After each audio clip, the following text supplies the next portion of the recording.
So, and one.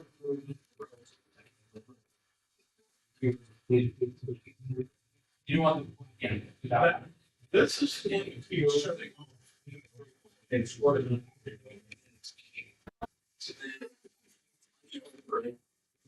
is. Yep.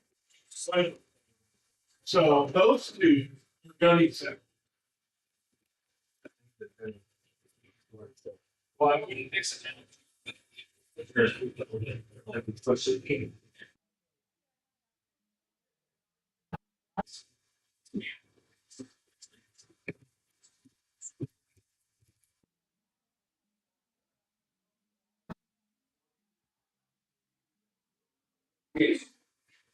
Quick file, save. Save. To the second.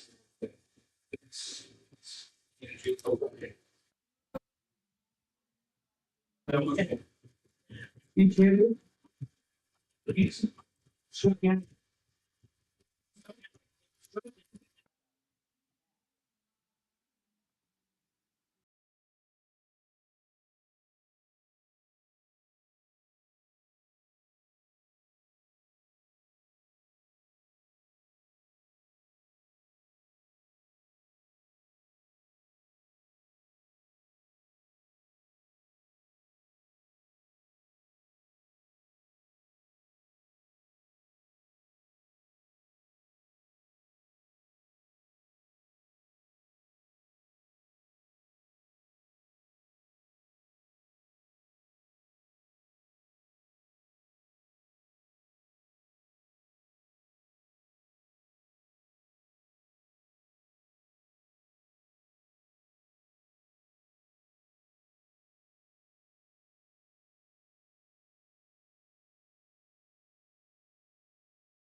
Good evening, A's fans. Play-by-play announcer Jarrett Smith coming to you live from Harry and David Field in Medford, Oregon for the last game of a 3-game away series for the Fresno A's versus the Medford Rogues. It has not been what the A's would have hoped for.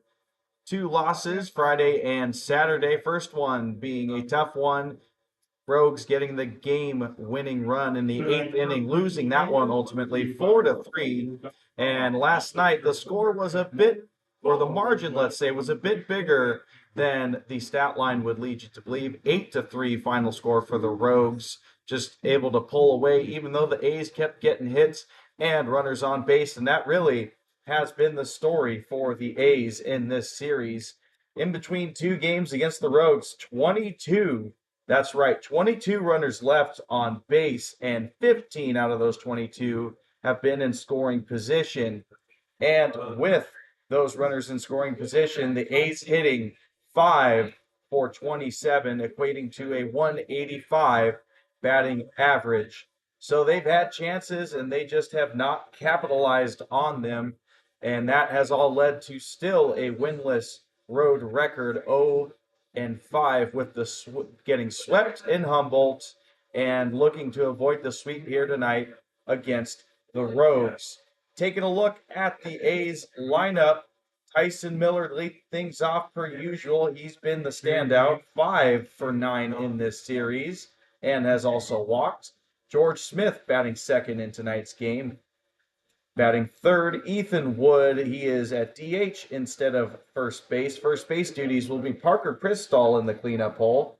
Batting fifth, Mikey Ramirez in left field. Sixth, Luke Reed in right. Seventh, Luke Navad back at the hot corner. And batting eighth, Julian Rodriguez behind the dish. And rounding out the lineup is Brian Sanders in second base. And we're about ready to go. It is 94 degrees, warm one here in Medford, but of course Fresno A's are used to that heat back down in the Central Valley. And wind coming out of left field again, and first pitch to Tyson Miller, fouled into the screen.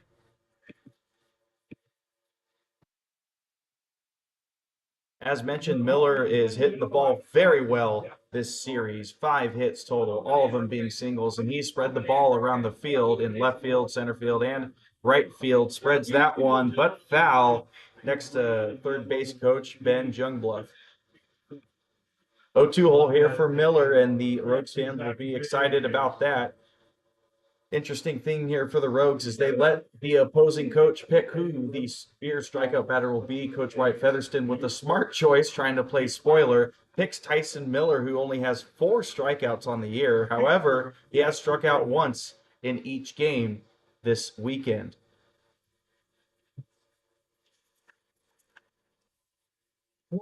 1-2 pitch on the way to Miller, right up the middle. He does it again. Another single for him. He just cannot stop hitting. 6th of this series.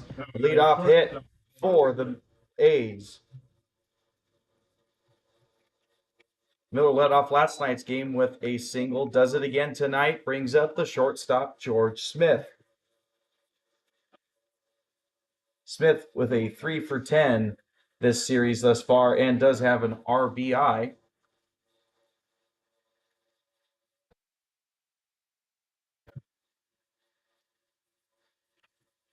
And Miller's not wasting any time. He's going down to second, and he is in there easily with a stolen base. 13th stolen base of the season, and he just keeps impressing, showing off those wheels for the A's. First pitch to Smith was taken for a ball, 1-0. Smith batting .364 on the season. OP on base percentage near 500. That's 485. 22 RBIs, and leading in a lot of stats for the team, including runs, walks, and stolen bases. Takes another pitch for a ball there. Pitcher on the mound for the Rogues is Crowley. This is Crowley's 6th start on the year. 24 innings of work, 19 strikeouts to 9 walks, and an inflated ERA thus far in those 24 innings, 9.75.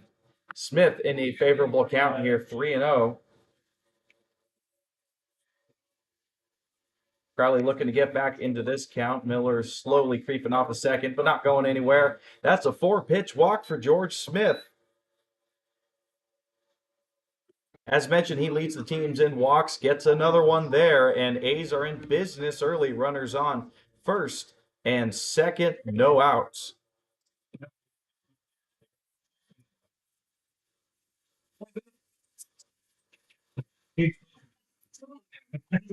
Ethan Wood digs in with a great opportunity to strike first for the A's. First pitch to him is taken on the outside part of the plate, called strike. Wood 2 for 9 in this series, does have that solo home run on 4th of July and has scored twice. Leads the team in slugging, and we certainly saw why with that home run on Friday. 622 mark for his slugging. This one's hit pretty well out to right center field. It is dropping. Splits the right fielder and the center fielder. Tyson Miller's on the move. He gets the signal to come home. Ball gets away from the shortstop, so that's going to allow Ethan Wood to head down to second base. That is going to be an RBI single for Ethan Wood. Miller scores the first run of this ball game. George Smith heads on to third base. Wood to second on an E8.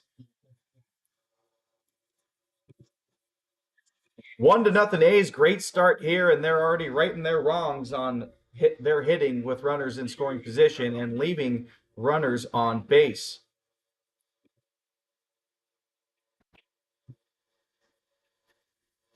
Quick little conversation with the catcher and Crowley. Now heading back to home plate. Parker Cristall digs in for his first at-bat. Cleanup hitter for the A's today.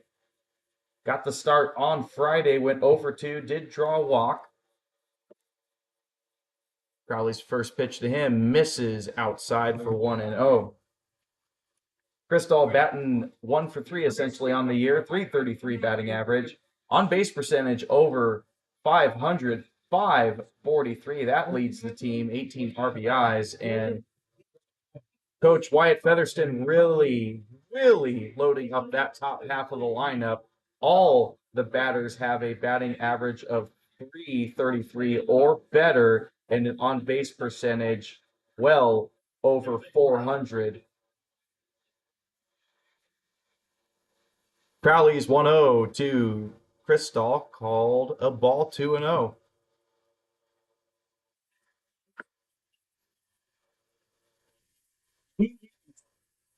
As mentioned right before the game, or right at the start of the game, it is a one here in Medford, so I do have the window closed. Hopefully that's not affecting the picture too bad. Feel free to let me know. That one, Cristall checks his swing, but still called a strike on the pitch. 2-1.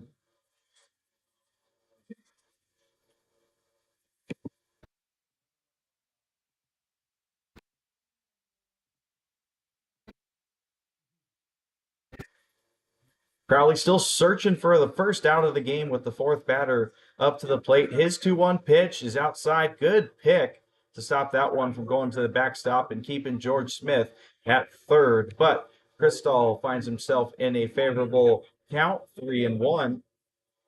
And Crowley 1 pitch away from loading up the bases here early in this one.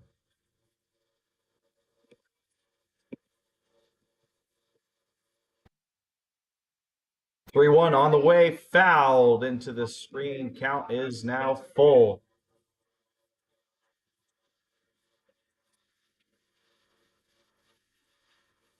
So we've seen Ethan Wood and Parker Cristall sort of trade off at first base and DHing these past couple weeks. Ethan Wood, it was at first base these first 2 games, now just hitting in today's game. Parker going to be in the infield today. He takes ball 4 on that one. Emphatic toss of the bat there for a walk. But it is going to be bases juiced here for the A's. No outs recorded through 4 batters, and that is going to prompt an early visit from a road coach to calm things down.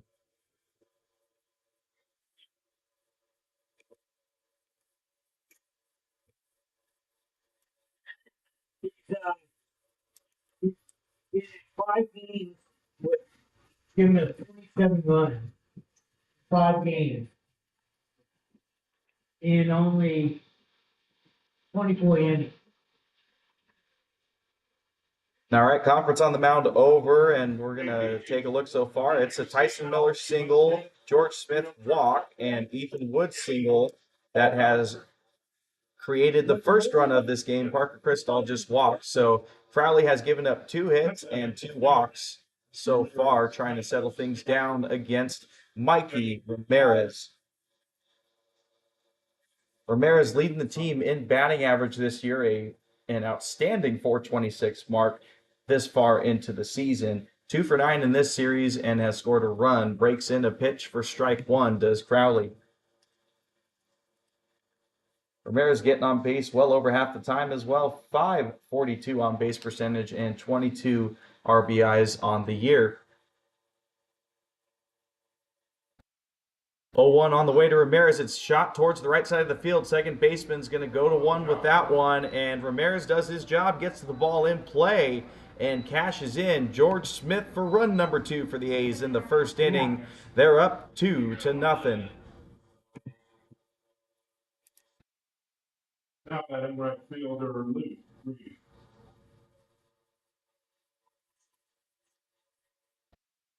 So first 2 base runners, or batters, I should say, of the game score for the A's. Still 2 runners on base. Ethan Wood gets to third. Parker Cristall the second on that sat groundout. Luke Reed digging in for his first at-bat. Already batter number 6 of this inning. Crowley tries to break in a curveball there and misses high for 1-0.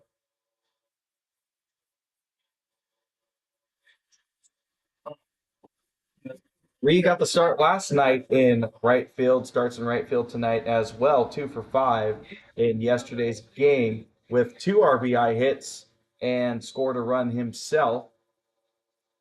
Takes pitch number 2 for a strike. Reed has a 267 batting average, decent batting average, but honestly, that stat does not tell the story of his past couple weeks. He has been one of the hottest hitters for the team with a lot of ribby knocks. 1-1 is chopped to the third baseman off his glove, off the shortstop's glove. It's a double doinger, and Luke Reed cashes in another run. That's going to be a base hit for Luke Reed, right on cue with talking about his RBI knocks. He gets another one. 3-0 A's.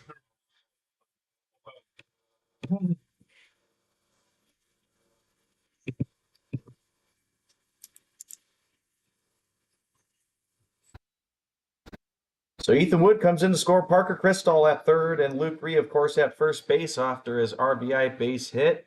Luke Nevode, the third baseman, digs in for his first at-bat. Had the start on Friday, went 0 for 3 in that game.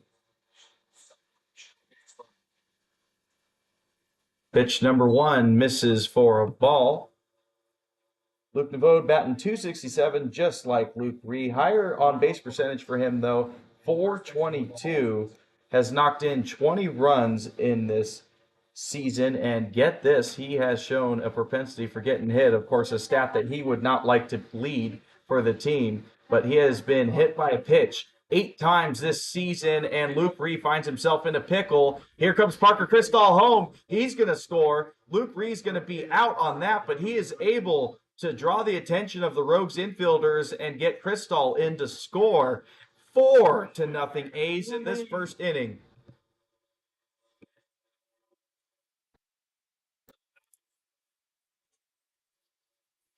That's going to technically go down as a stolen base for Parker Cristall. Luke Reed is caught out in the pickle. We'll call that a caught stealing.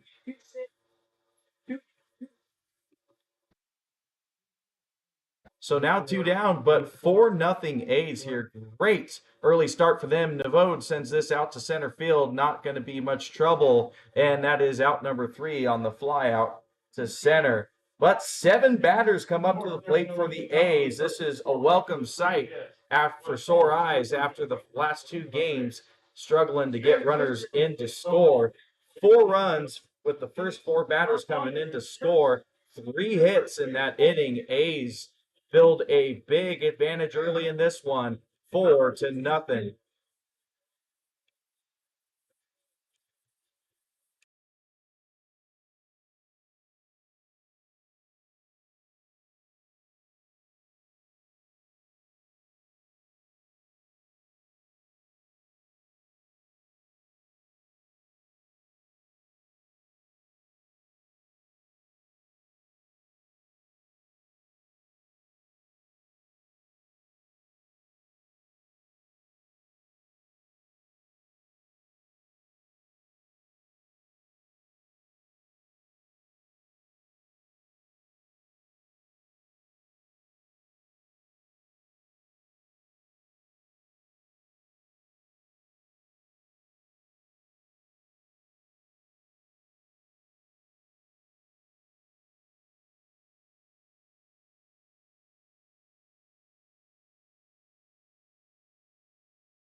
Heck of a start for the Fresno A's as they take the field on defense for the first time in this game. Rogues first at bats. It almost seems like it was just bound to happen.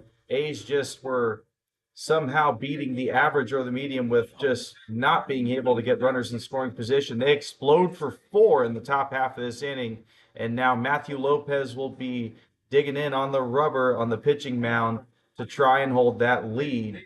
First pitch from him misses for ball 1 to Horsley. Lopez has 8 appearances on the year. This is his first start, though. He's been progressively getting better and better with this season, and so has really the pitching staff for the A's. Ball 2 there. 17 innings of work for Lopez, credited with 2 wins, no losses, and still hasn't allowed an earned run. 3 runs have scored on him, but none of them being earned. Horsley shows bunt, pulls it back, called strike. 18 strikeouts to 3 walks for Lopez and a 224 opposing batting average. 2-1, fouled out of play.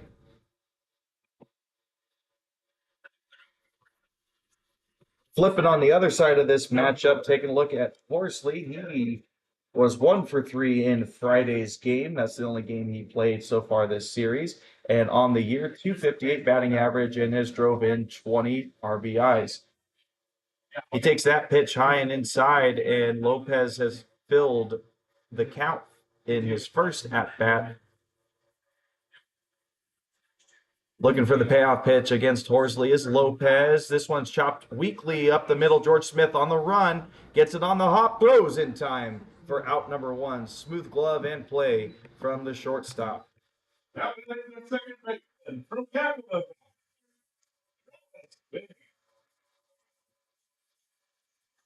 One down, and Finney digging in, the second baseman for the Rogues. Taking a quick peek at their lineup, we just saw Horsley. He's playing in center today, just grounded out. Finney, the second baseman, up to bat right now. Covarrubias in right field, batting third. Bardo in the cleanup at first base. First pitch into Finney for a strike. Batting fifth, Chris Ortiz is the catcher. Sixth, Troy Osborne, DH. We saw him leave the yard with a 2-run homer yesterday. Furdo in third base, Trevor Smith, the left fielder, and rounding out the lineup as this one's hit to Nevode at third base. Throw is high. It sails over Crystal, and that is going to be E5, charged to Nevode.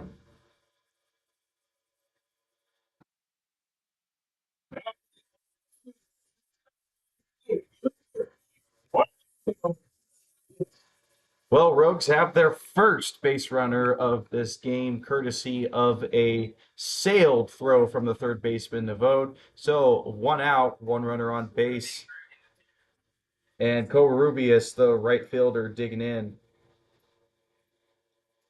Covarrubias did start on Friday, went 0 for 4, struck out 3 times in that game. Takes it pitch number 1 for a ball. Aside from this series, Covarrubias is batting .244 on the year, but second on the team in RBIs with a mark of 24. Lopez misses up high there, 2-0.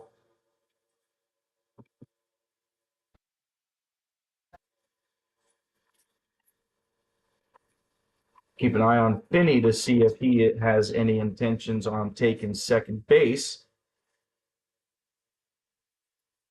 Lopez misses with another ball there. It is gone. 3 straight balls for a hitter's count, 3-0 to Covarrubias.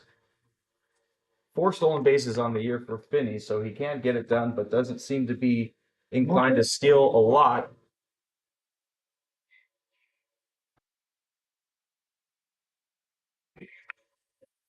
Covarrubias going to take first base on 4 straight balls, and Bardo, the first baseman, will be digging in with a good chance for the Rogues to claw back with some runs here in the bottom of the first inning.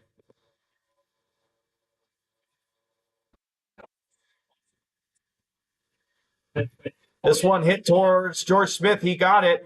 Goes for the force out at third. He is out. That was a force out at third. Looks like the Rogues might want to have the umpires talk this over. Umpire signaling that Navode put the tag on. Navode only needed his foot on the bag for the force out, but the throw might have drawn him off and he had to place the tag on. That's what the umpire is going to rule anyways, the infield umpire. So 2 outs. And still same situation, runners on first and second. That's a fielder's choice for Bardo. Finney is the runner that's out at third. So with 2 down, Chris Ortiz, the catcher, digs in. 2 for 4 in his start on Friday.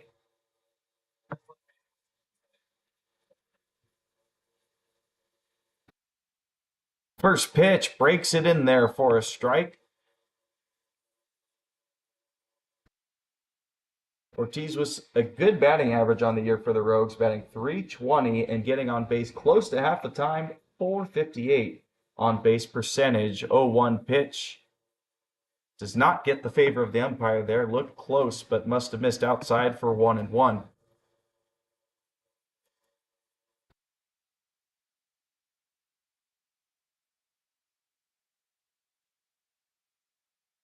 So some early traffic on base for both teams here. A's hoping to get out of it scot-free with no runs on the board for the Rogues here. They're 1 out away from doing so, 1 strike away from doing so. Lopez is ahead of Ortiz with a 1-2 count.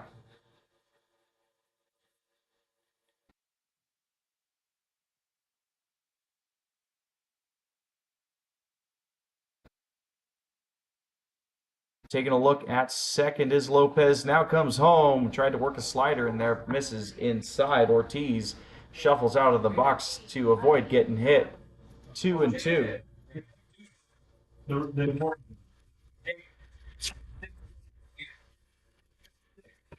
On deck is one of the 2 home run hitters from yesterday's game. Osborne hit an absolute shot out of this field. Everybody in the ballpark knew it off the bat. Hoping he can get the chance here to do that with runners on base.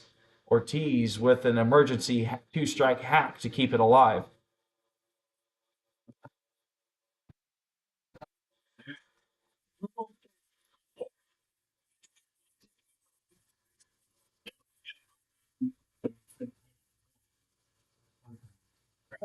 Lopez looking for that finishing pitch. 2-2 sent out into short center field. Miller's on the run. He's got it for out number 3. Pat comes flying off. He was flying to make sure that didn't drop in, and he does his job successfully. So 2 runners left on base there for the Rogues. Had a good chance to get some runs on the board, but A's able to keep it 4-0 as we head to the top of the second.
All right, top of the second. A's coming back for their second at bat to the top of the second. Julian Rodriguez digs in for his first at bat. A's were able to get through 7 batters in that first inning.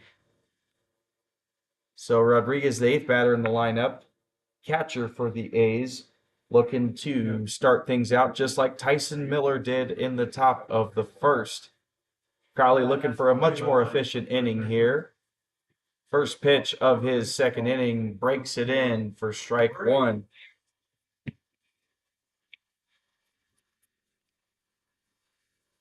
Rodriguez, this is his first start of the series, did not make an appearance in Friday or Saturday's game, as the 1-0 pitch to him is swung on and missed. 255 mark for his batting average on the year, and on base percentage, though, pretty solid around 400 for Rodriguez. In an 0-2 hole here, though, to Crowley, pitch on the way, takes it in the dirt, 1-2. Rodriguez, another guy that had perhaps a bit of a slow start to the year, but has been hitting more consistently in his games played. 1-2 pitch on the way is popped up. It's going to get out of play.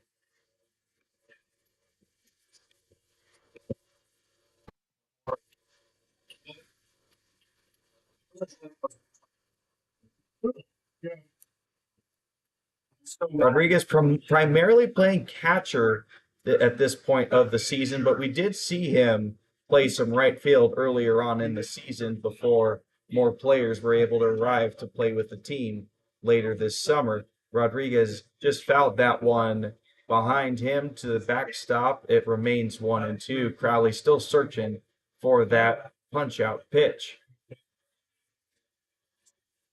He agrees on the pitch. 1-2 windup. Breaks it in for strike 3. Rodriguez watches the first strikeout go by for out number 1.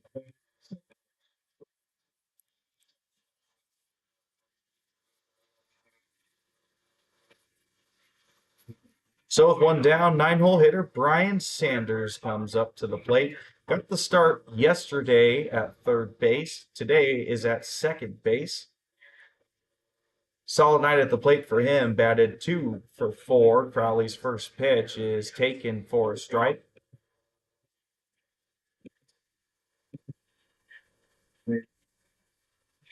Sanders with a 186 batting average on the year, getting on base just a little over 3 out of 10 at bats, and a mark of 11 hits on the year, but 5 out of 11 those hits, so close to half of them are extra base hits, including a home run at Chachansey Park. Similarly to Rodriguez, though, he finds himself in an 0-2 hole here.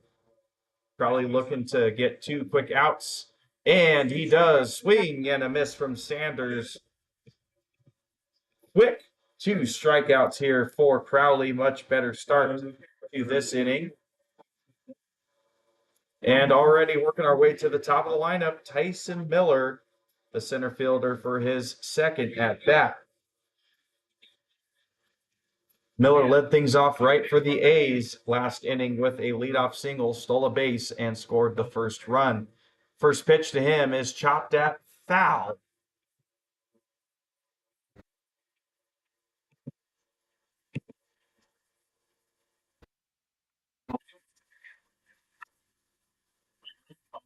So Miller went into this game 5 for 9, now 6 for 10 off of that last hit. Just incredible numbers from the young talent. Just graduated high school and will be playing his college ball in Bakersfield.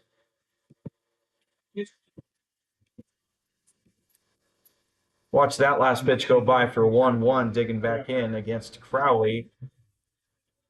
He sets and fires on the 1-1 pitch, misses outside for 2-1.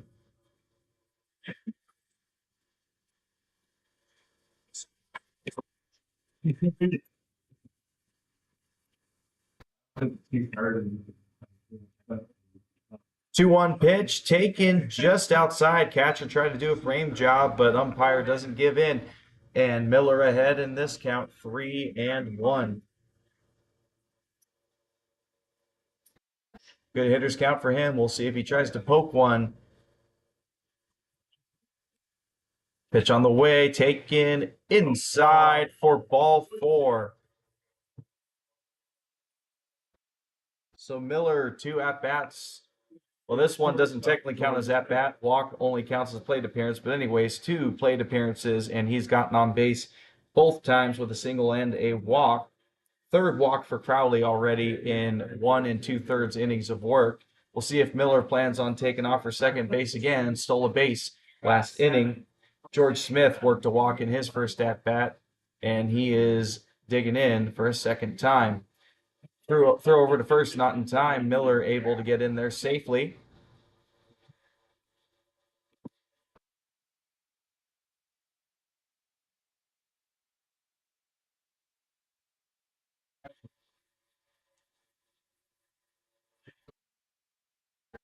Yet another throw over to first, and Miller gets back in there safe. He knows he has a target on his back after stealing a base and showing his speed this weekend, and those pitchers do not want to see him take an extra 90 feet.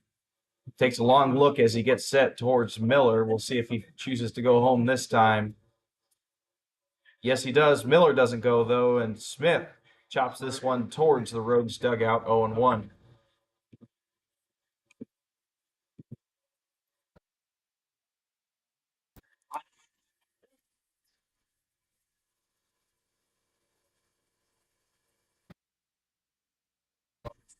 Yet again, taking a long look at Miller at first, coming set. Chooses to throw over a third time in this at-bat, and Miller yet again able to get back to the bag safely.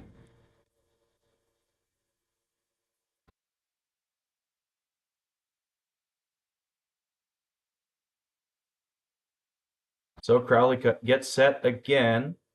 Long pause now comes home for pitch number 2, and it's 1-1. We've seen more pickoff attempts than pitches thus far in this at-bat.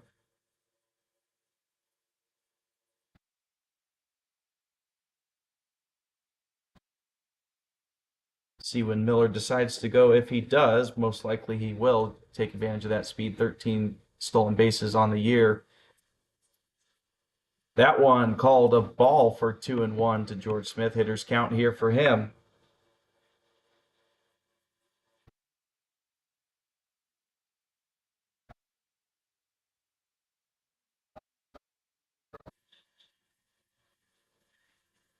Miller on the move, and that one's called a strike. Miller swims around the tag, but not in time.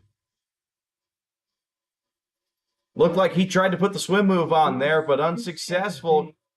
Throw down in time, tag applied and out. Number 3. So George Smith will come back up to bat in the top of the 3rd. And A's unable to get any runs on the board in that inning. Still up 4-0.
6, 7, 8 batters due up for the Rogues. Troy Osborne leading things off here in the second inning, bottom of the second inning, that is. Lopez breaks in strike one to start things out.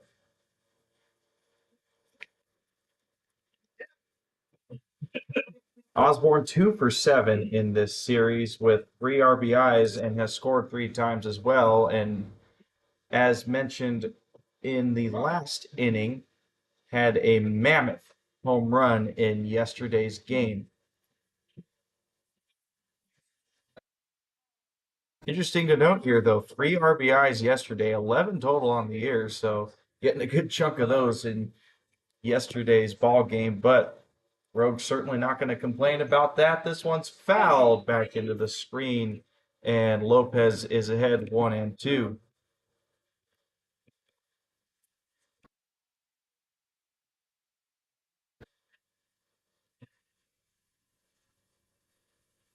One two to Osborne, hit right up the middle. That's going to get by for a base hit. Miller scoops it up, throws it in to make sure Osborne's 6 at first base. Leadoff single for the Rogues, courtesy of Osborne, and they'll look to capitalize on that.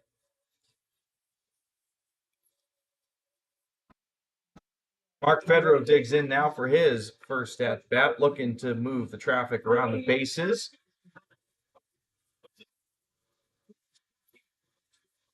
He pinch hit in yesterday's game, going 0 for 1. First pitch to him taken for a ball.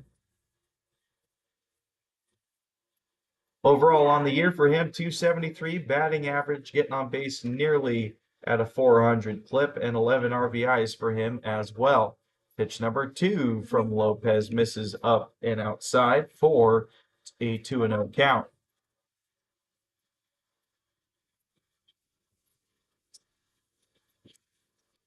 Osborne dancing around at first base, back and forth, but does not go anywhere. Lopez gets strike 1 in on Pedro.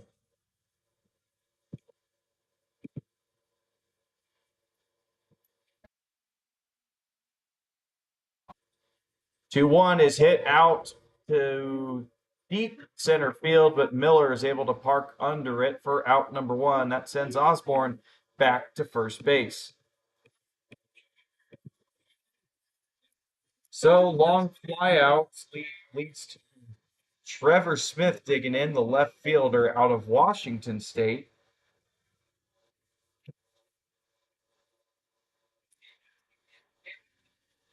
Smith started last night's game going 0 for 4, still newer to the team. This is going to be his 7th game played with the team. Only 1 hit so far on the season, so slow start for him. He watches first pitch inside.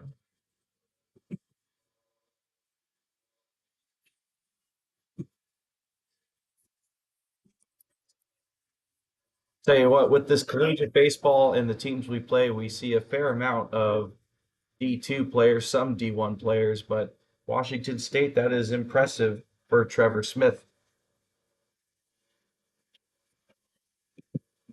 He has a early advantage on Lopez here, too. And Osborne doing his dance again at first, but doesn't go anywhere. Lays down a bunt. He might beat that out. Boat has to eat that one.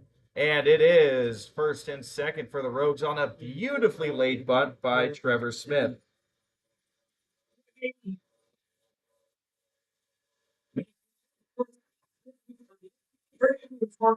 So back-to-back innings with 2 runners on base here for the Rogues.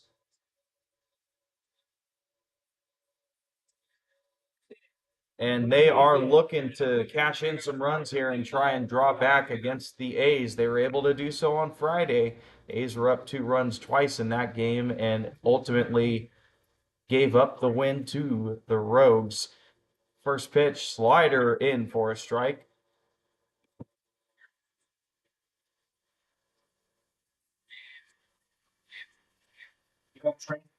Well, it's Shortstop Rudy Giuliano is the new batter, swing and a miss. 0-2. Got away from Rodriguez there momentarily, but runners still stay put. Rutigliano with a great batting average for the Rogues this year, batting 350, on base percentage of 451, and has driven in 21 RBIs. This is his first start of the series, was a defensive sub in last night's contest. Fouls that one down the third base line, and still the count remains 0-2.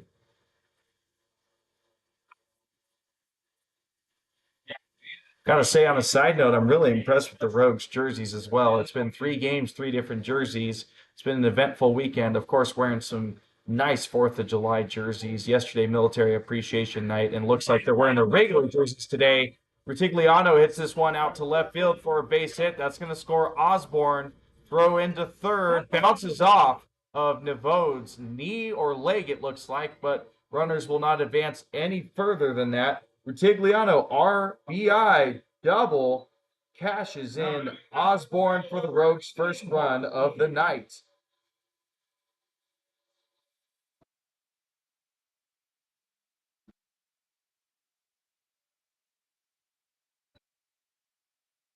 So still 1 down, and Rogues in a good spot here. 2 runners in scoring position. That is Smith over at third, and Rutigliano settled in at second after that RBI double we just saw. 4-1 now. A's still with the advantage. It's the top of the lineup now with Horsley coming up, the center fielder, looking to get a hit out to the outfield and make it just a 1-run game. Lopez's first pitch misses for ball 1.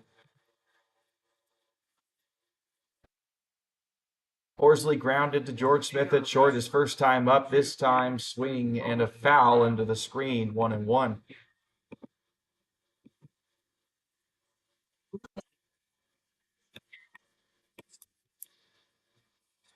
So A's have Nevode and Crystal up on the cut of the grass, trying to cut down a potential run from third base. The shortstop and second baseman, George Smith, Brian Sanders playing deep on the outfield cut of the grass.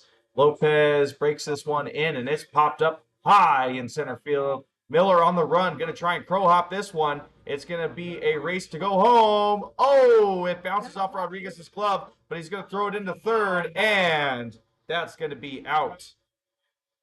Number 3. But the run is going to count on that sac fly. Horsley gets an RBI with the sacrifice fly out to center field. That was Smith that was able to beat the throw into home. Rodriguez had the ball glance off the heel of his catcher's mitt, but Rutigliano tried to get to third base off of the ball bouncing off Rodriguez's glove.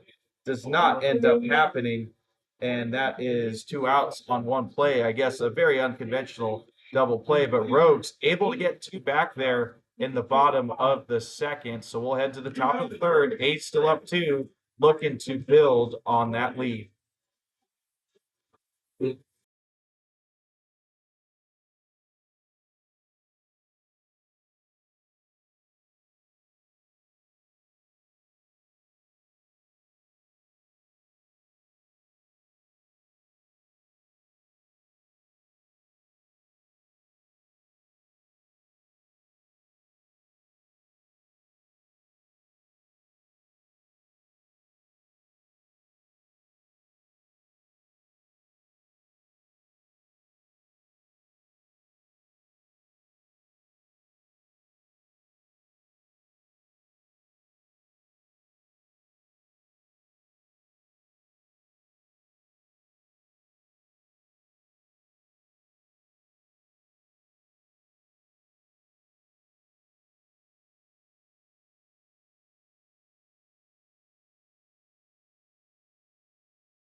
So A's still up by 2 runs. Rogues able to claw back 2 there, 4-2 the score, and A's are certainly not going to be satisfied with that. They know they need to put more runs on the board. And this top of the third inning, that task is going to start with George Smith.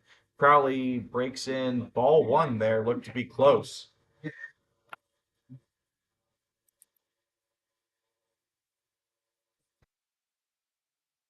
Crowley into his windup, 1-0. Now 2-0 as that one misses outside. Smith walked his first time, scored run number 2 for the A's in the first inning, and was up to bat last inning, but Miller was cut down at second base on a caught stealing attempt. So Smith's at bat carries into this inning, and it's skied high, but looks like it's going to get into the seats.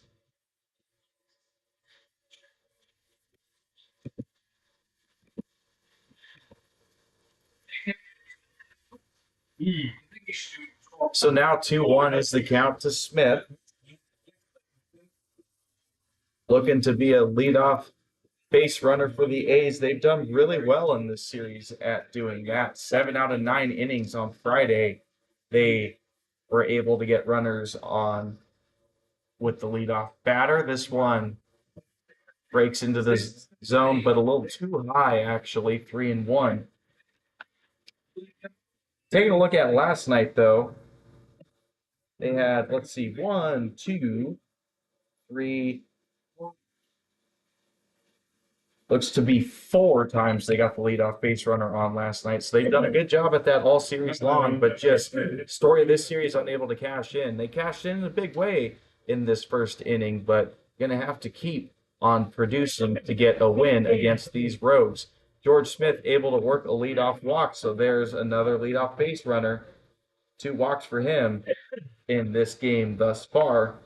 And Ethan Wood, the DH, digs in for at bat number 2, hits this a little bit in the opposite direction. Center fielder able to get it under control for out number 1, so that sends Smith back to first. So after the F8, it is 1 down, 1 runner on base still. George Smith at first base. Parker Crystal digs in for at bat number 2 of the game. Crystal walked as well in his first at bat.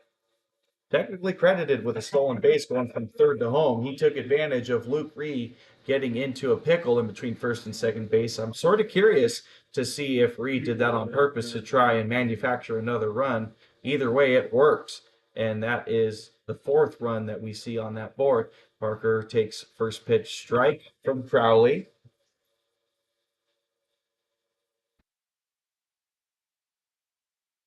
George Smith also no stranger to stealing, leads the team in stolen bases. We'll see if he intends to do so during Crystal's at bat.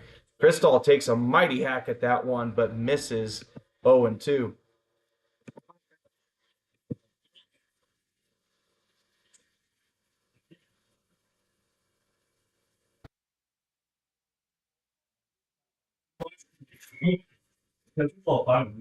Yeah. 0-2 hole here for Crystal. Crowley looking to either punch him out or induce a ground ball double play here. Going to be tough with these 2 speedsters, though, if a ball's in play. He hits this one foul wide a ways.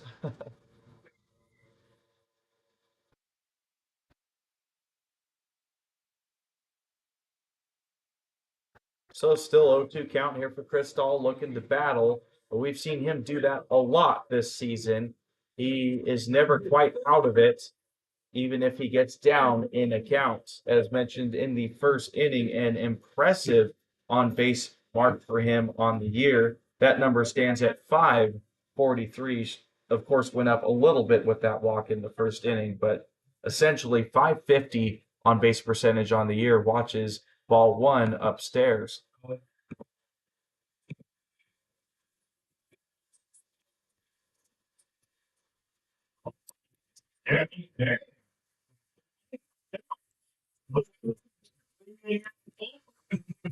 Crowley shakes off the sign, now agrees on 1. Take a peek at George Smith at first. Now comes home to Parker. Crystal takes ball 2.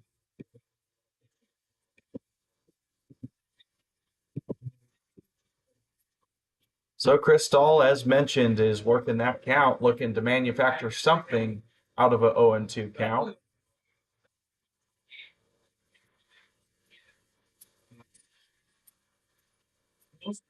George Smith on the move, and that one's called a ball. He is in there. That ball is not caught.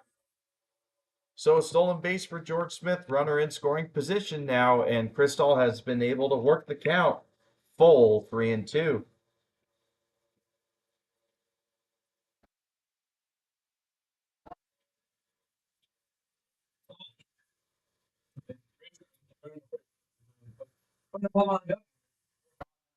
Crystal's slugging has been impressive on the year too, over 500 for the A's, and that'd be a good moment to show off that stat with a base hit, extra base hit out to the outfield. This one's going high and deep to right field. It's sending him on the run, off the wall, not able to catch it. Right on cue. That's an extra base hit for Parker Crystal. George Smith on the move home. That's run number 5 for the A's. Crystal able to deliver again with an RBI double off the wall, opposite field in right field. And the A's have extended their lead again to 3 runs. Oh,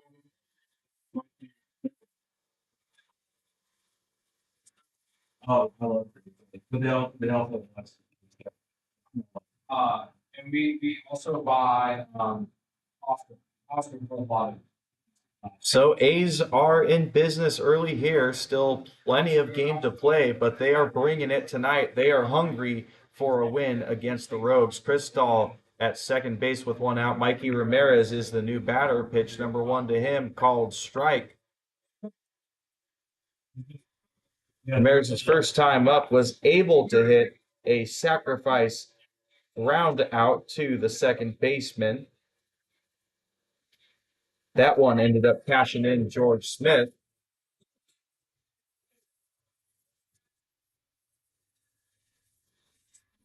This one served up the middle, and the throw is going to be on time to first base.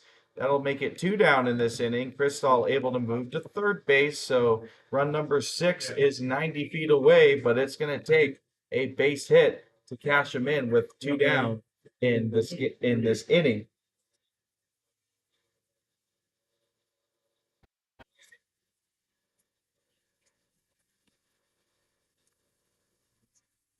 It'll be Luke Reed tasked with trying to get Crystal in here. And as mentioned, he has been really good in these situations as of the last couple of weeks. Had himself an RBI knock in the first inning, had 2 of them in yesterday's game. Watch his first pitch go by for strike 1. Yeah. On that too, maybe that, and just Crowley looking to get out of this inning with only 1 run on the board. Reed swing and a miss, and he is down in the count 0-2. Yeah. That. Crowley ahead 0-2 yet again, was ahead 0-2 against Crystal, but Crystal able to work an RBI double. He's at third base. Reed looking to cash him in, but in a bit of a hole here. Crystal dancing around a little bit, trying to distract the pitcher. Tries to paint high and outside with a breaking ball. Doesn't get the call, 1-2.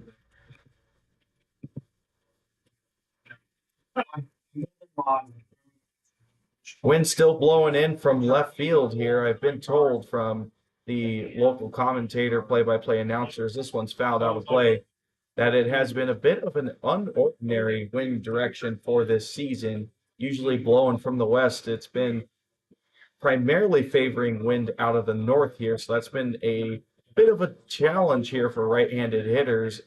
And really, let's say, for the outfielders, that wind working against balls hit out to left field, causing them to fade, and also causing the balls hit out to right field to tail. Another foul ball from Luke Reed keeps it at 1-2.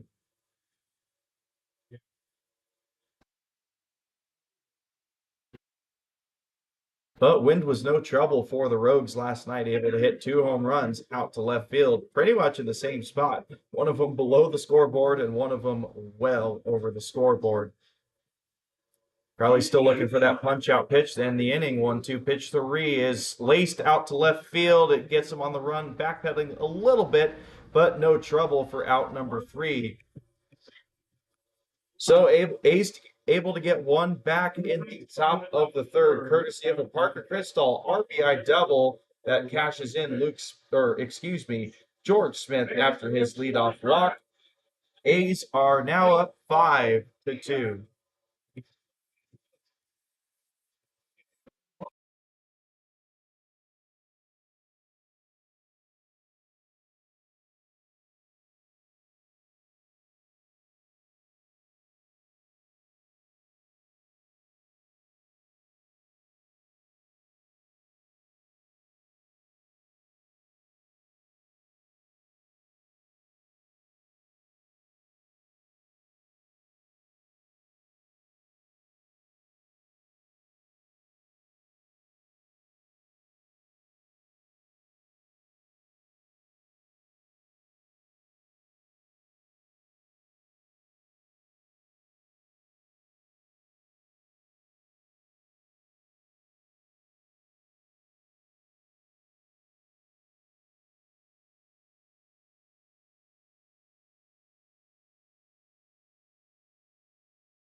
We now move to the bottom of the third. Rogues looking to keep chipping into that deficit. A's able to grab one back there in the top of the third. Lopez still remains out on the mound. First pitch misses outside for ball one.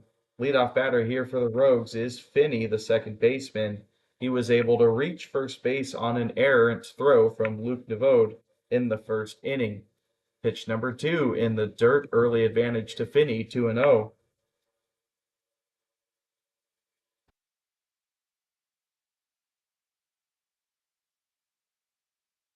So Lopez has given up a few hits in this ball game, 3 already, and that might be another. No, Luke Reed's going to settle under that one for out number 1. But going to my point, 3 hits given up from Lopez already, but no walks. That is crucial. Free passes can be detrimental to a starting pitcher and a team's chances of winning. Covarrubias, the right fielder, digging in with 1 out now for the Rogues.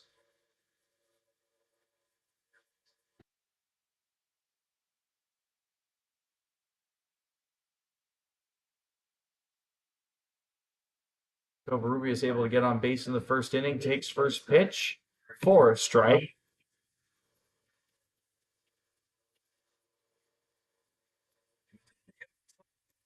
Pitch number 2, hit to Sanders at second, fields it cleanly, throws it on to first base for out number 2. 2 quick outs for Lopez and the A's in this bottom of the third. That's going to bring up the cleanup hitter, first baseman, Bardo.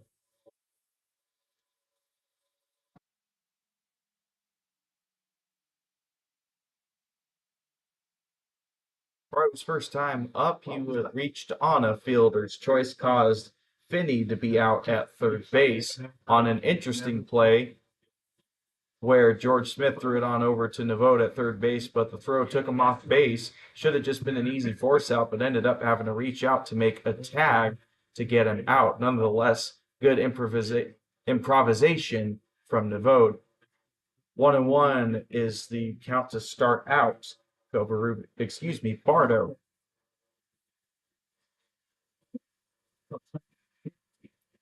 Lopez is 1-1. It works low and inside, but no call. 2-1.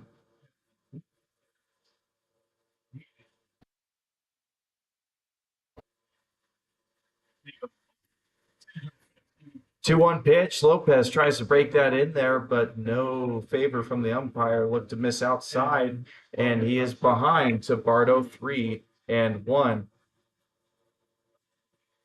Looking to get back into this count is Lopez. Chopped on the ground there. Smith plays the high hop, throws it on to first base in time for out number 3. Lopez and the A's able to get the Rogues out 3 up, 3 down, and they'll be back up to bat in the top of the 4th inning, looking to extend the lead.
Not being top of the fourth inning, fourth. Already in the top of the fourth, quick pace here to the game.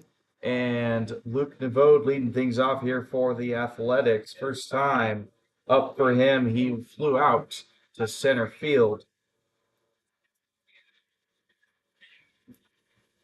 As mentioned, made a nice improvised play to get the lead runner out earlier in this game for the Rogues when they were threatening to score, but also did get charged with an error on a throw over to first. First pitch to him upstairs for ball one.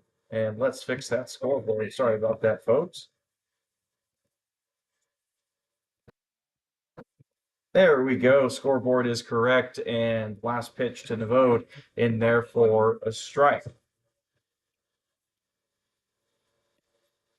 So I reflected on it in the first inning for his first at bat, but Nevode leading the team in a stat you most certainly don't want to lead. That is hit by pitches. He has been a magnet for pitchers in regards to getting drilled and taking a free base the painful way, not a free pass. And aside from the temporary pain, it can be frustrating for baseball players when they get hit by a pitch because ultimately they want to mash the ball and get base hits. Takes that pitch for a strike. Count evens up 2-2. No, they just got back from the meeting.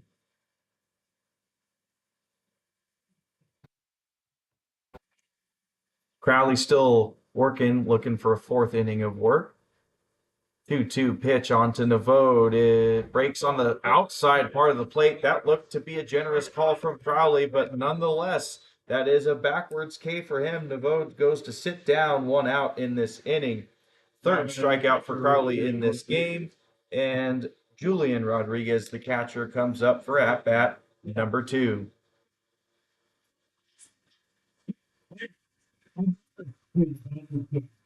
No, KC. Rodriguez 0 for 1. He had a backwards K himself in the second inning. First pitch to him, swing and a miss. Crowley already up to 67 pitches in 3 1/3 innings of work. So inflated pitch count, certainly from that first inning. But Rogues are going to look to get the most out of him. Try and go for 5 innings, I imagine. Another strike there. 0-2 hole here for Rodriguez.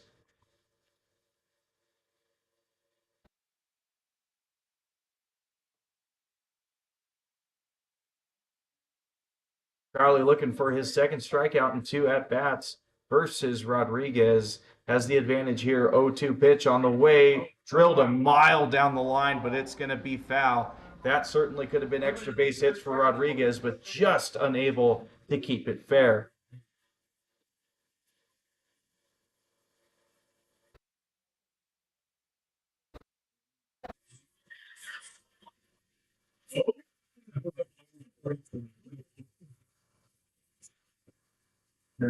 So after that brief pause with Rodriguez running down the line, he is back in the batter's box, still 0-2 hole. Crowley with the pitch. It's belted again down the left field line. This is foul again. Boy, if Rodriguez could just straighten one of those out, he could have a double. Back-to-back balls hit pretty much just in the same part of the ballpark in that corner near the 325 dimension.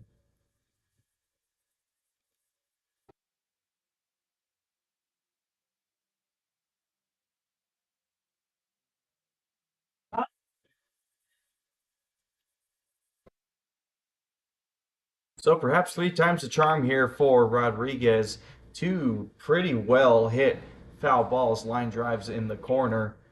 Still 0-2 hole. Crowley looking for that strikeout pitch. He's got it. That is on the outside part of the plate. Another backwards K for Rodriguez. 3 of the 4 strikeouts for Crowley has been looking, and he now has 2 down in the top of the 4th.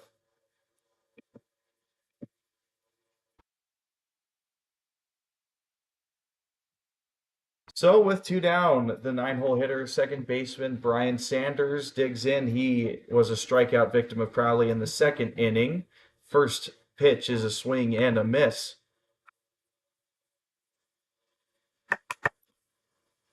So top of the lineup here, getting it done for the A's, but bottom of the lineup, not so much. Luke Rhee has the sole hit out of the bottom four hitters. Besides that, it is 0 for 6 with 4 strikeouts. Sanders, was he able to hold his swing? No. The whole plate umpire calls a strike, doesn't even appeal. So 0-2 hole here yet again. Crowley able to get ahead of these batters. Recipe for success for him for sure, and to lengthen out his start. 0-2 pitch, swung on and missed. It's in the dirt. So Sanders hustling on down to first, but throw in time for out number 3 to complete the strikeouts. So Crowley able to strike out the side here. 3 up, 3 down. Impressive stuff from him. A's unable to extend the lead, but still up by 3 as we head to the bottom of the fourth.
Rogues have 5, 6, 7 due up here in the bottom of the fourth, and it's going to start out with Ortiz. He is the catcher behind the plate for the Rogues. First pitch is swung on and fouled, 0-1.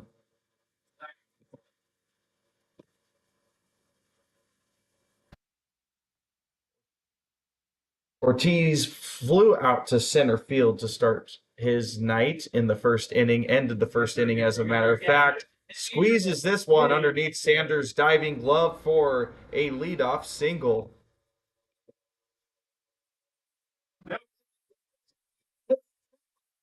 So Ortiz continues his good series against the A's. Went into tonight 2 for 5, or 2 for 4 rather. That was on Friday. Now finds himself 3 for 6 in this series.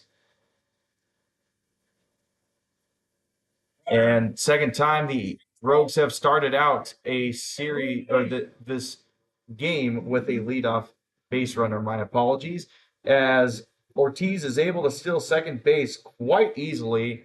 George Smith was late to react to get that throw down from Julian Rodriguez. Thankfully, that doesn't sneak out into center field for a potential extra base for Ortiz. But now Ortiz finds himself in scoring position. Osborne looking to drive him in. He was 1 for 1 in tonight's game with a single and scored the Rogues' first run. 0-1 pitch to him is a called strike, and he is in an 0-2 hole here against Lopez. Was going to mention, though, the second time the Rogues have led off an inning with a base hit, and it proved to be favorable for them in the bottom of the second, able to score 2 runs off of 3 hits. Lopez misses with that one. Count goes to 1-2.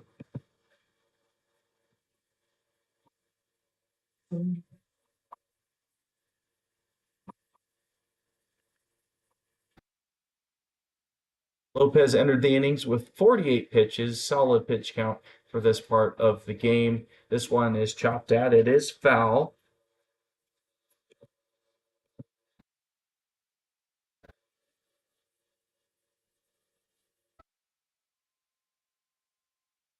Pedro waiting on deck to try and join in on this bottom of the fourth inning. Osborne looking to move around Ortiz. 1-2 pitch is on the way from Lopez, misses outside. Count evens up 2-2.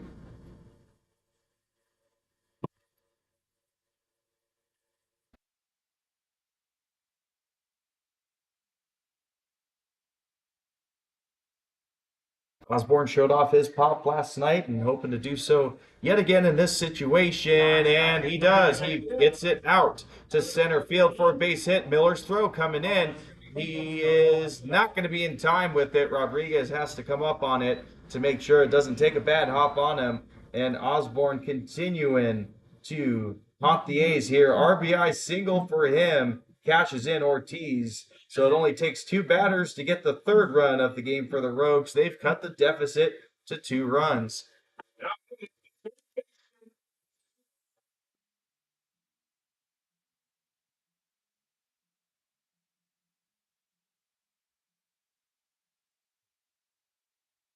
Two batters, 2 hits against Lopez here in the 4th inning.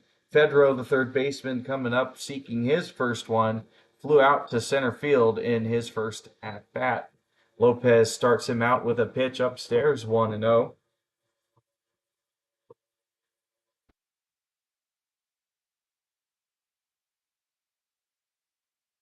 So Rogues now out hitting the A's after the jump start early lead for the A's in this one. 5 hits in this game to the A's 4. Lopez behind to the new batter Fedro. 2-0 comes back with a called strike, 2-1. Yeah.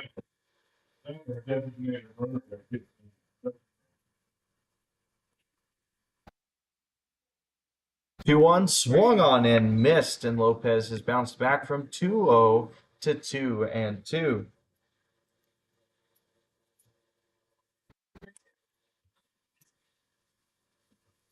See if Lopez works low in the zone. It's up high, actually. Takes a hop to George Smith. Not going to be a double play, but throws onto first base in time for the first out of this game.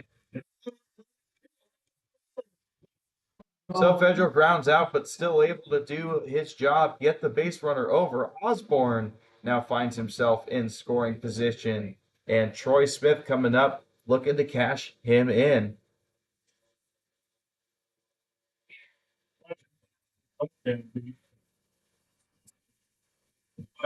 Trevor Smith able to get a single in the 2nd inning off of a bunt and scored the 2nd run for the Rogues in their 2-run 2nd inning. First pitch to Smith was taken for a ball. Navode's playing up. Crystal is playing back. And the 1-0 pitch is chopped towards Crystal. It is foul. That was a late foul call there from home plate umpire, but it is foul. And it was an odd way that he did that. Usually foul ball, the umpires will throw their hands up in the air, but he pointed to foul territory. Usually umpires are supposed, if they're going to point, that's to indicate fair ball. But there he decided to point foul, but either way it's going to be a foul ball. That could have been the 4th run for the Rogues. Instead, it's a 1-1 count for Smith.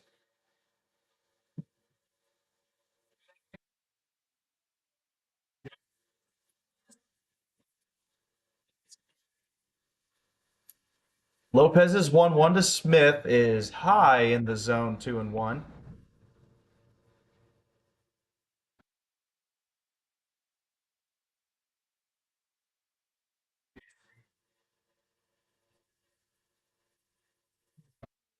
Lopez comes set now with a 2-1 count. Osborne dancing around, was doing so in the second inning. This one's chopped to Chris Stahl, this time in fair ground, and he's able to touch up first base for out number 2.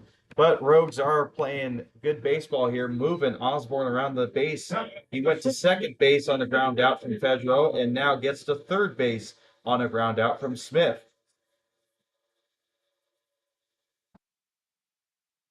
So now we'll be up to the 9-hole hitter, Rutigliano, the shortstop, to try and cash in Osborne and make this a 1-run game. Was able to get a double in the second inning, but was caught stealing going for third.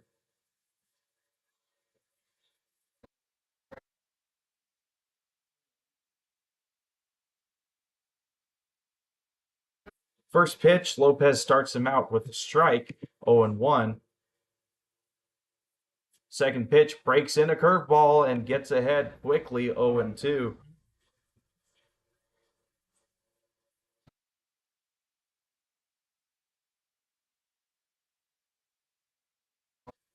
Lopez looking for that punch out pitch to end the bottom of the fourth. Doesn't get it there though, misses low, 1-2.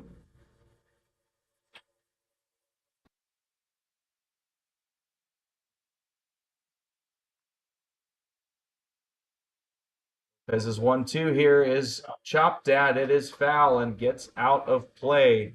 Count will remain 1-2 here. Horsley, the top of the lineup hitter, is on deck waiting for a chance to contribute to this bottom of the fourth.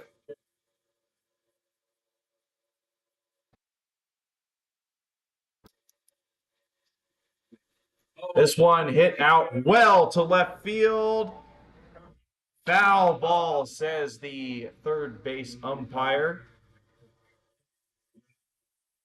Boy, it's hard to tell. And yeah, I tell you what, actually, with that fence line down near the corner, there is not much foul ground there. That foul line is really close to the fence, but we've seen these hit balls find that little small strip a lot early in this game.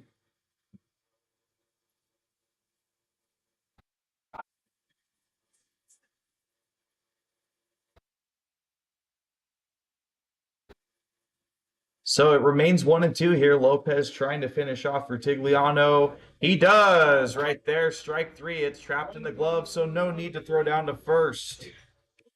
So Lopez now allows 1 run in that inning, but keeps it just at 1. Rogues are fighting here and cut the deficit down to 2. A's will come up in the top of the 5th, looking to extend that lead yet again.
No, the K batter to the fielder, I said no.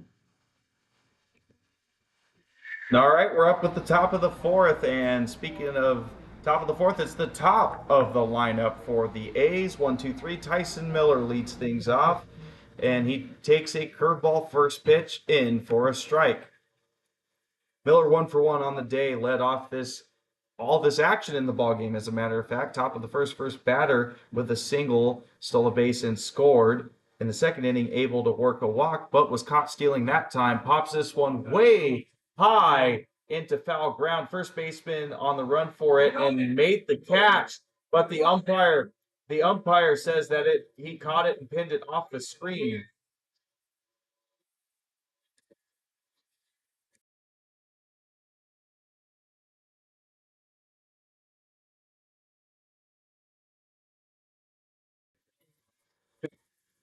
So yeah, foul ball there. First baseman was able to make the catch, but it must have bounced off of that screen first and caused it to be a dead ball. Either way, Crowley has Miller in an 0-2 hole. This one's fouled away.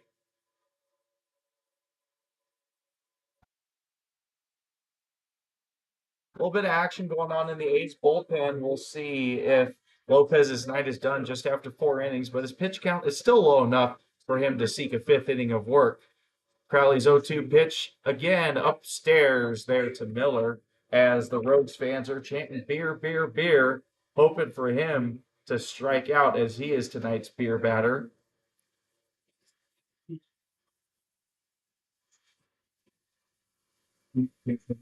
Crowley's 1-2 pitch chopped up the middle weakly, and it's going to lead to a underhand toss to first base for out number 1. So 1 batter, 1 down. George Smith comes up for at bat number 3. Technically, 2 plate appearances, no at bats. Actually, if we're speaking in correct baseball terms, he has walked twice in both plate appearances and has scored twice. First pitch he takes upstairs for 1-0.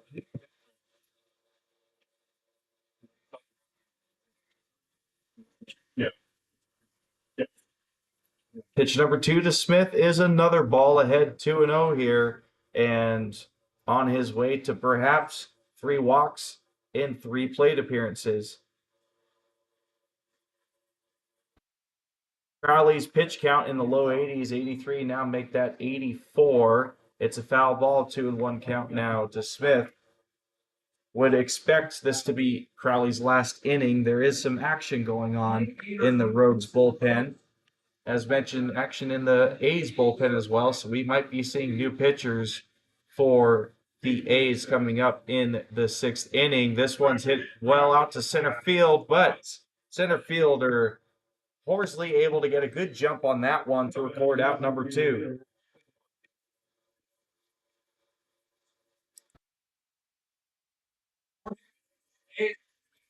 So G1 and F8 means 2 up, 2 down for the A's in the top of the 5th. Ethan Wood, the DH, digs in with 2 down.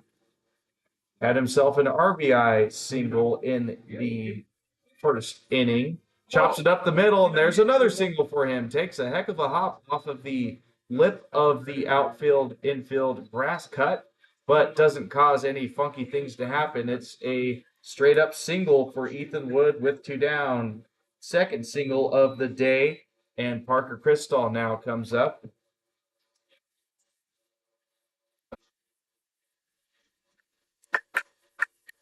Cristall walk in the 1st inning, scored, and a double for him in the 3rd, RBI double, as a matter of fact, scoring George Smith.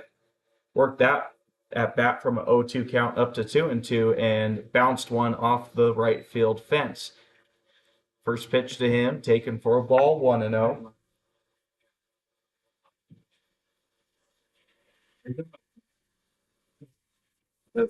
Well, he has really been impressive this year, not only with his hitting, but just being disciplined at the plate.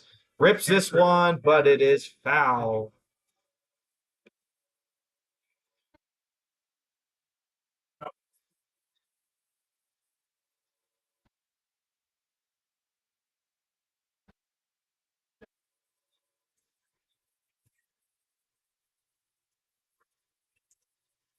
So ones is the count for Cristall. Pitch on the way in the dirt. doesn't get past the catcher Ortiz, though, so no chance for Wood to take second base. 2-1 count here with 2 down. Wind is light, but still blowing that American flag around, sort of in a different direction now, at a northwesterly direction. Pitch outside there, and it is a 3-1 count. Favorable opportunity for Crystal to get a 2-run or 2-out hit against Crowley as that pitch count gets higher. Shadow starting to overtake the field as well as we're getting into that golden hour. Could be a little bit of an issue for balls out to the outfield. Crystal takes a healthy hack, but comes up empty, and count now goes full 3-2.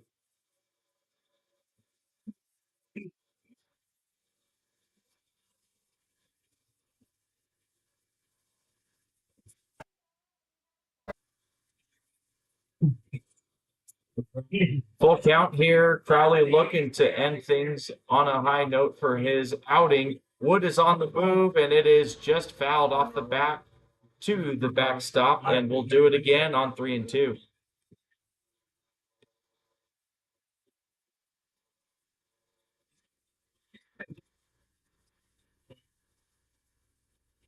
He's trying to, get it out.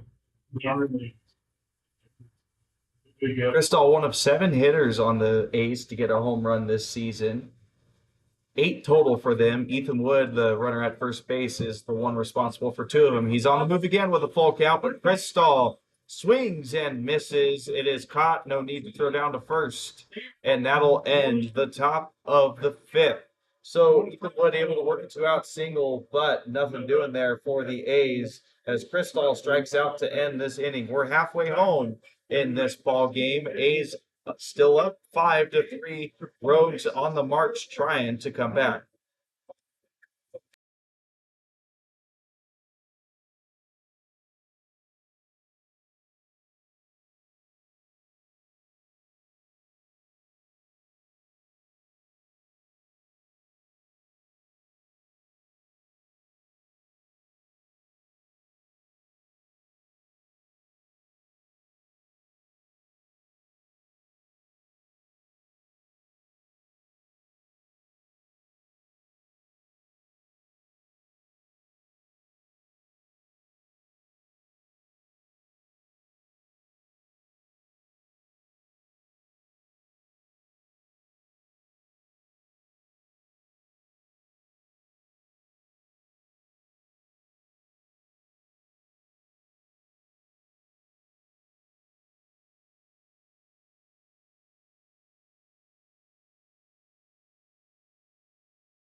So bottom of the 4th, Lopez's night is done. It is going to be Cam Rosen on the mound for the A's. This is his first appearance for the team. And he will start out his first appearance with a bloop single there. That is a base hit to start things out in this bottom of the 5th for Horsley. Good start here for the Rogues, trying to cut that deficit and complete a second come from behind win against the A's. Rosen plays his college ball at Stanislaus State. That makes 3 Fresno A's pitchers from Stanislaus State.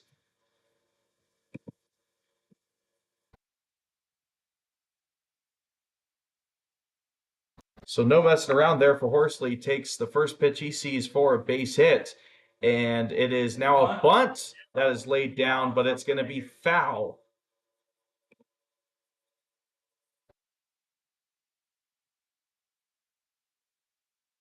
So 0-1 now for Finney, taking his time getting back to the batter's box.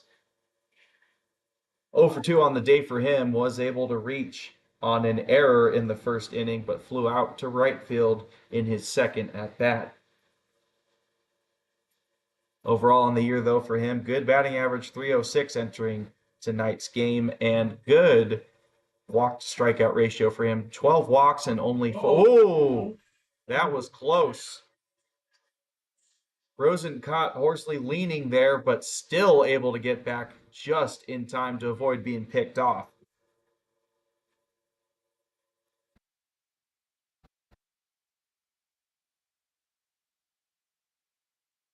So after that heart stopper for Horsley, it's another one. He might be picked off this time. He is.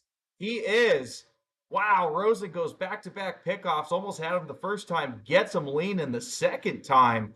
And that is one out here in this inning. So leadoff base runner is now wiped off, and Finney going to have to try and get on base to get a base runner on here for the Rogues. Still working with just an 0-1 count after that bunt attempt went foul. Now Rosen will focus his attention on Finney. Goes into the windup 0-1. Now 0-2 as this one's fouled out of play.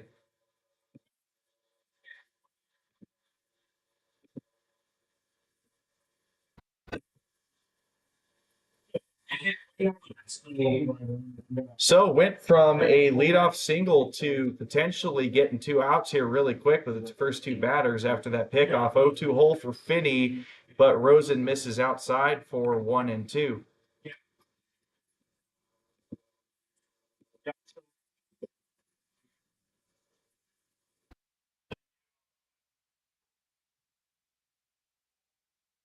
Rosen into his windup with 1 and 2, gets a swing, and it is fouled out of play yet again, keeping it at 1 and 2.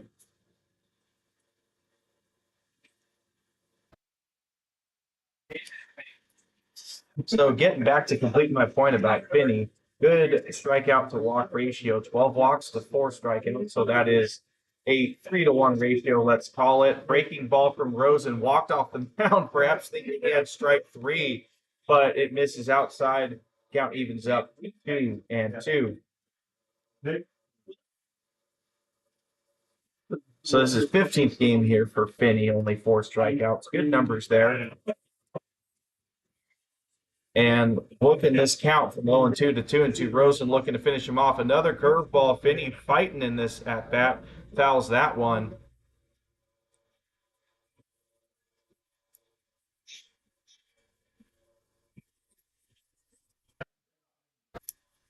Finney has fouled 4 pitches in this at bat, one of them being a bunt attempt and 2 balls. So this is pitch number 7 of the at bat. Rosen tries to paint inside with the heater, but doesn't catch the corner, and Finney has worked this count from 0 and 2 to a full count.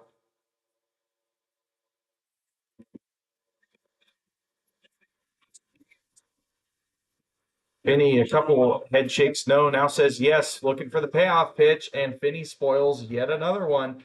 5th foul ball of this at bat, and he will see another pitch.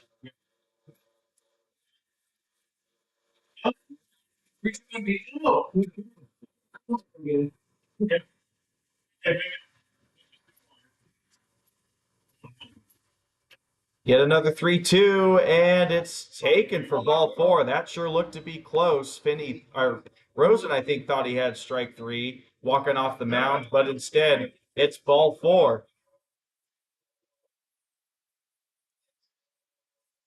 So I was talking about Finney's great job at getting walks, and it happens there again.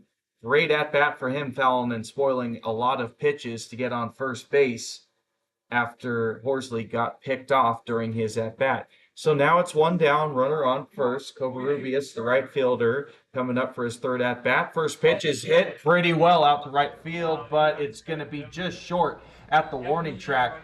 Hit right at Luke Reed. Boy, if that was hit anywhere else, it could have been extra bases for him. But that is 1 pitch, 1 out here for Covarrubias. and that'll lead to Bardo's third at bat.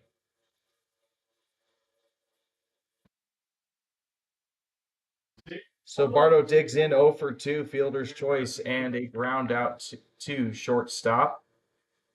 Quick step off there for Rosen. I think just waiting for Covarrubias to get back to the dugout. Now he sets in for the stretch first pitch in the dirt, 1-0.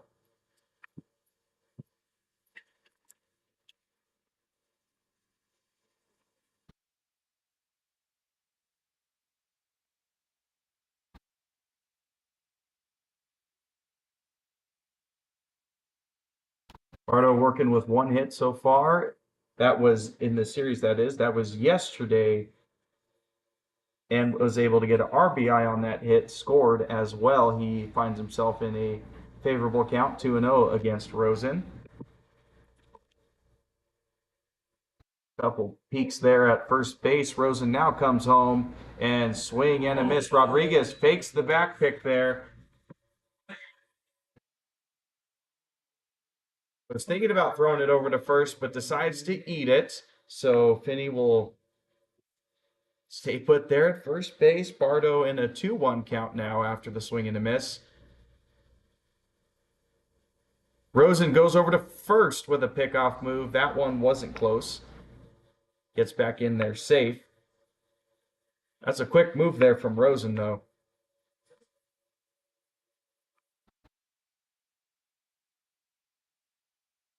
Comes home this time with 2-1, breaks in a curveball. That is a strike.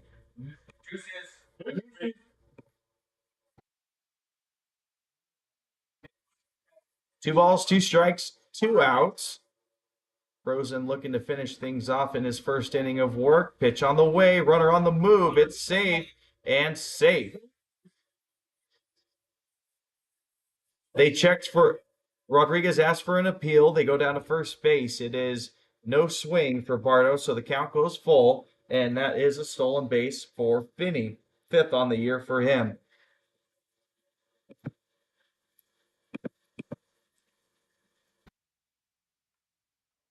So runner now in scoring position here for the Rogues. Rosen looks for a payoff pitch, foul.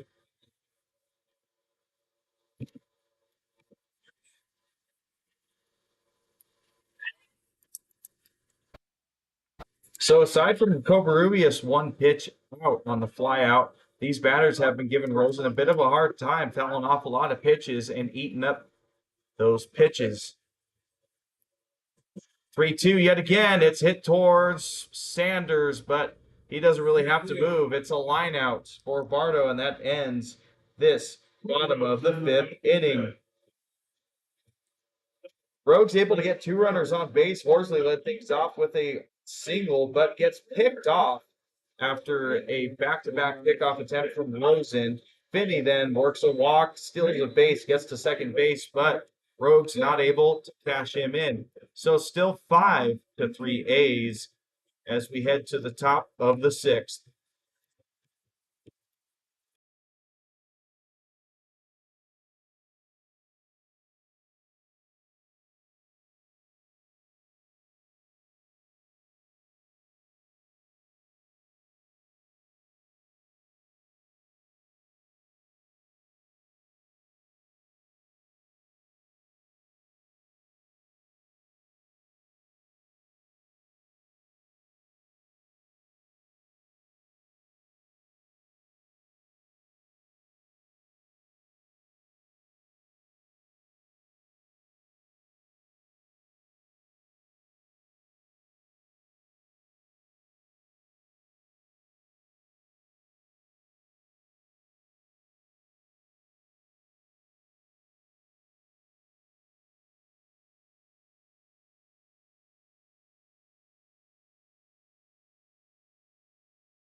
So top of the sixth, A's working with the middle of the lineup. Ramirez, Nevode due up in this inning, and they're going to be facing a new pitcher in their third at-bats of the game. Sam Janik gets the call onto the mound for the Rogues, so that will end Crowley's night.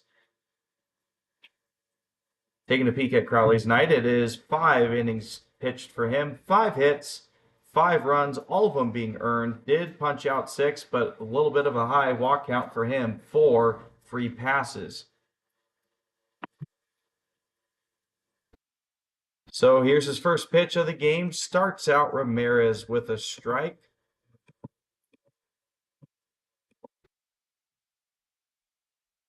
Mikey 0 for 2 on the evening, but able to get a sacrifice ground out in the first inning and cash in an RBI. 0-1 pitch to him is hit pretty well out to left field. It's got him on the move. Not able to catch it. It's a one-hopper off the wall. He's going for 3. Ramirez is flying out there. My goodness, I wonder if you could see that on our stream, but that dust and dirt was kicking up off his cleats, and he leaves practically a fire trail behind him, just like Back to the Future with the DeLorean going and time traveling. My goodness. Ramirez flew around those base paths and has himself a leadoff triple for the A's. So good start here for the A's, looking to get another run back. Started out this game with a 4-run lead, then went back to 2, then back up to 3, and now back down to 2 yet again. But they'd certainly like to put some distance between them and the Rogues as this game goes on. Mikey Ramirez's college teammate Luke Reed digs in. They are both ball players at the University of Mary. Showed bunt there, had to pull back on a pitch high and in.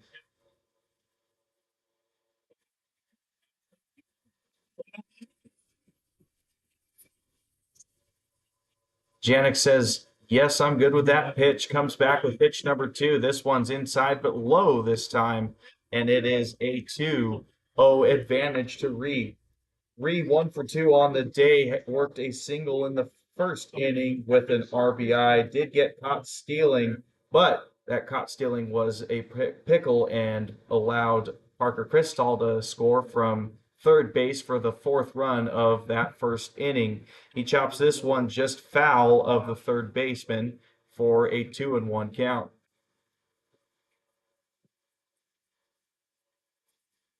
Good to see Reese okay as well. He had an awkward little play in the right field corner yesterday trying to chase down a fly ball that ended up being extra base hit and had a bit of a collision with the fence, but all is good for him. We see him back in the lineup, and as he fouls this one out of play for 2-2.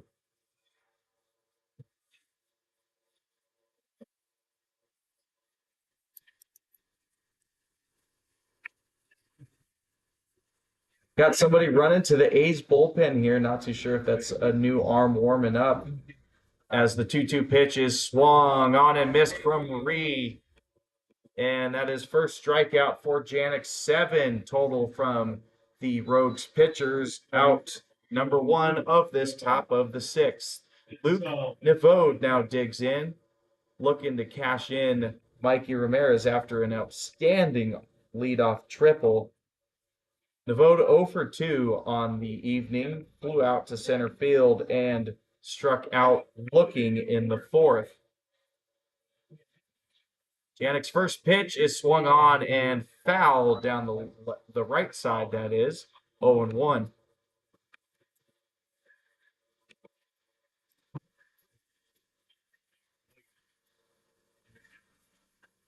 Julian Rodriguez waits on deck, hoping to get another crack at it in this inning. Both at bats for him struck out looking. Would certainly like to make up for that with cashing in some runs here. Luke Nevode, though, trying to do that himself first. 0-1 to him, up and in. Count goes even 1-1.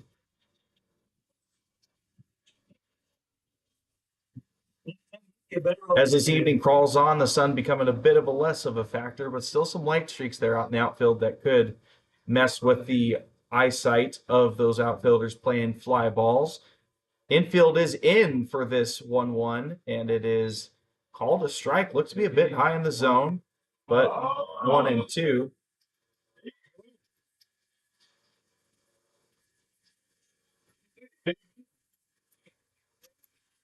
Still playing infield in here. They do not want a run getting in here with a 2-run deficit in the 6th inning. But Navode finds this one right to the shortstop. That's going to be 2.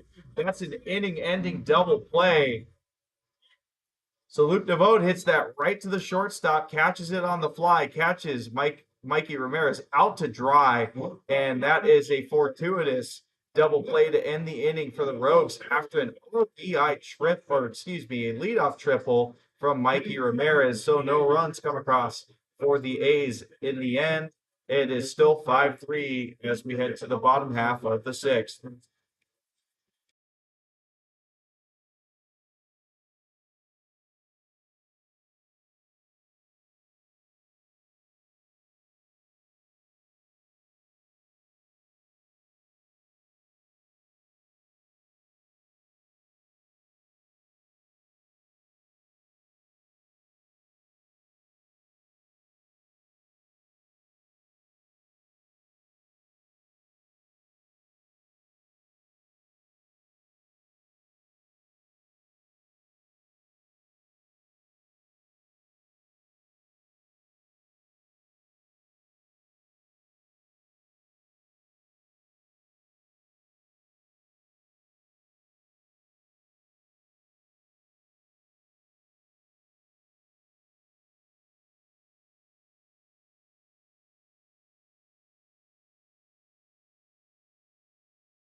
So bottom of the 6th, Chris Ortiz leading things off, the catcher for the Rogues. Still, the Rogues trying to get back into this one, tie it, or perhaps even take their first lead of the game. They were able to have a comeback win on Friday. Would certainly like to do that again for a sweep of the A's this 4th of July weekend. First pitch was fouled from Ortiz, 0-1. Start for Rosen to this inning. Ortiz 1 for 2 on the day. Now 2 for 3. Able to get a base hit just past the shortstop, George Smith. Back-to-back at-bats with a leadoff single, as a matter of fact, for Ortiz. And that's just what the Rogues need if they want to get back into this one.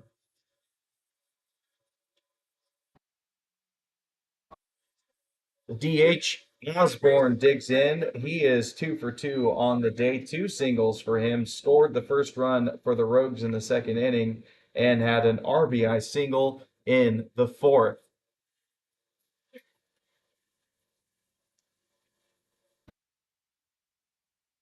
First pitch called strike. 0-1 start here for Rosen. Forgot to mention about low final line here for the A's, the starting pitcher. So let's take a look at that when we have a chance. Pitch number 2 from Rosen's on the way. It's chopped up the middle. Oh, takes a weird hop, perhaps off of his glove or something. And that's going to be another base hit for Osborne. He's 3 for 3 tonight. Boy, that was really strange. That looked like that could have potentially been a double play there. Don't know if that hit Rosen's cleat or bounced off the glove, but it was tough for him to handle. Could have even hit the pitching rubber for that matter. But either way, that is back-to-back singles to start things out here for the Rogues, and a good chance for them in this bottom of the 6th to get some more runs. And while we wait for the new batter, Fedro, to come in, the hot corner for the Rogues, we'll see Lopez's final line. He went 4 innings today, gave up 5 hits, 3 runs. All of them were earned, and 1 strikeout to 1 walk. So nothing that potentially knocks your socks off, but still efficient for the A's and has given him a chance to win.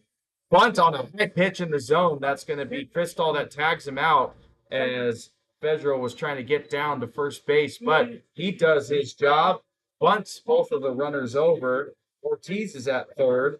Osborne is at second, only one down. It is good fundamental baseball the Rogues have showed all weekend, and we see it right there. So now they have two runners in scoring position, and it's going to be the left fielder, Trevor Smith, coming up with a big chance to tie things up.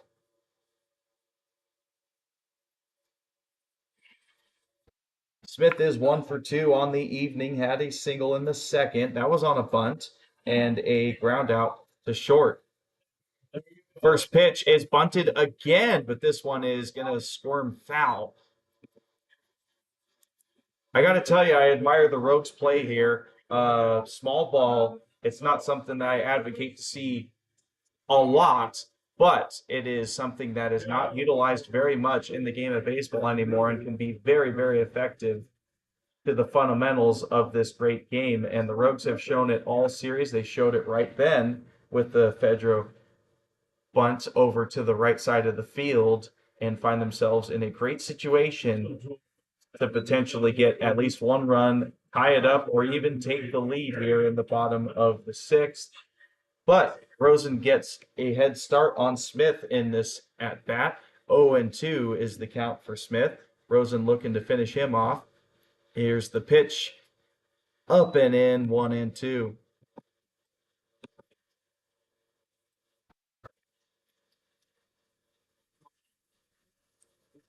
No double play possibility, at least a conventional one with no force outs available. So anything in play most likely will score a run. This might do it. It's going to drop in front of Miller. That's a base hit. He's going to throw it into Smith. And that is an RBI single for Trevor Smith. He cashes in Ortiz, who led off this inning with a single of his own. And it is only a one-run deficit now as bases are loaded for the Rogues. Not loaded, excuse me. That is Sanders over at second base. It's going to be runners at the corners and only one down. 9-hole hitter Rutigliano, shortstop, is up. He has a hit as well. It was a double in the second inning, RBI double, as a matter of fact. And Rogues are keen to tie things up and potentially take the lead. Rosen with the snap pickoff over to first base, but Smith able to get there in time to be safe.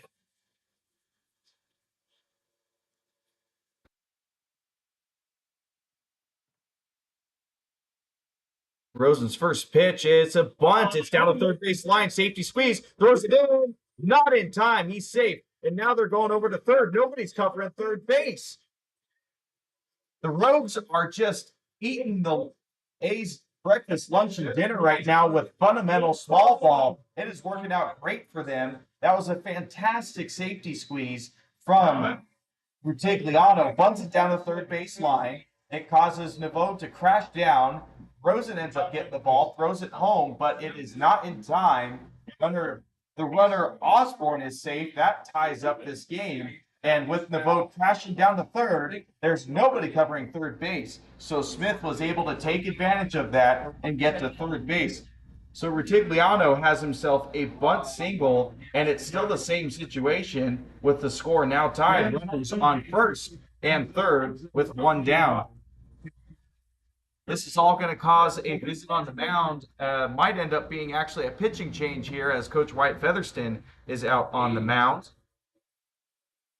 And yes, it will be a pitching change here. So Rosen's day is done. We'll let you know who's on the mound replacing him, and we'll catch up with Rosen's final stat line as he gives up 2 runs in this bottom of the sixth, and the Rogues have come from behind yet again to tie things up.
So it's going to be Gio Casas on the mound in relief of Rosen in the bottom of the sixth after the Rogues have just been tearing up the A's with the smallest of hits and sacrifice hits. It's been a lot of bunts we've seen this inning, but it is fundamental small ball, and it has gotten them the tie in this one after being down 4-0 in the first inning. Casas's first pitch, he showed another bunt, did Horsley there, and it is ball one.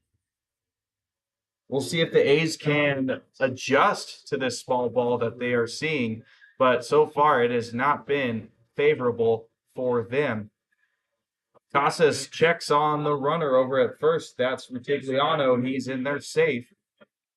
Horsley is 1 for 2 on the night. Had a hit in the fifth inning and a sacrifice fly, RBI in the second. Shows bunt, throws down to second. That is close, but Rutigliano is in there safe. That's a stolen base. So the double play is wiped off the board here, at least a conventional one, and it's runners on second and third, 2 runners in scoring position for the Rogues, 1 out only.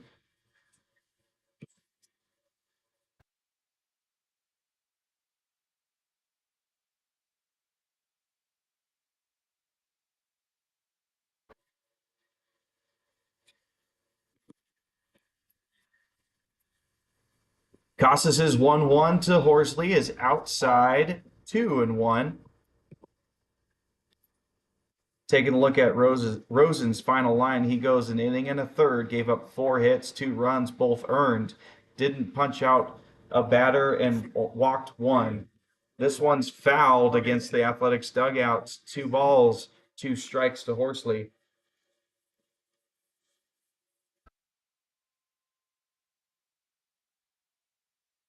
Exciting action here in the bottom of the 6th inning. This game has tightened up big time for the A's, and the Rogues are looking to take their first lead of the game. Casas missed with that one up and in, and the count now goes full with the danger of loading the bases with only 1 out. Payoff pitch is low and away, ball 4. There it is. Bases are now juiced for the Rogues, and only 1 down in this inning. So it'll be Finney in a huge spot for the Rogues, looking to break this game open in their favor.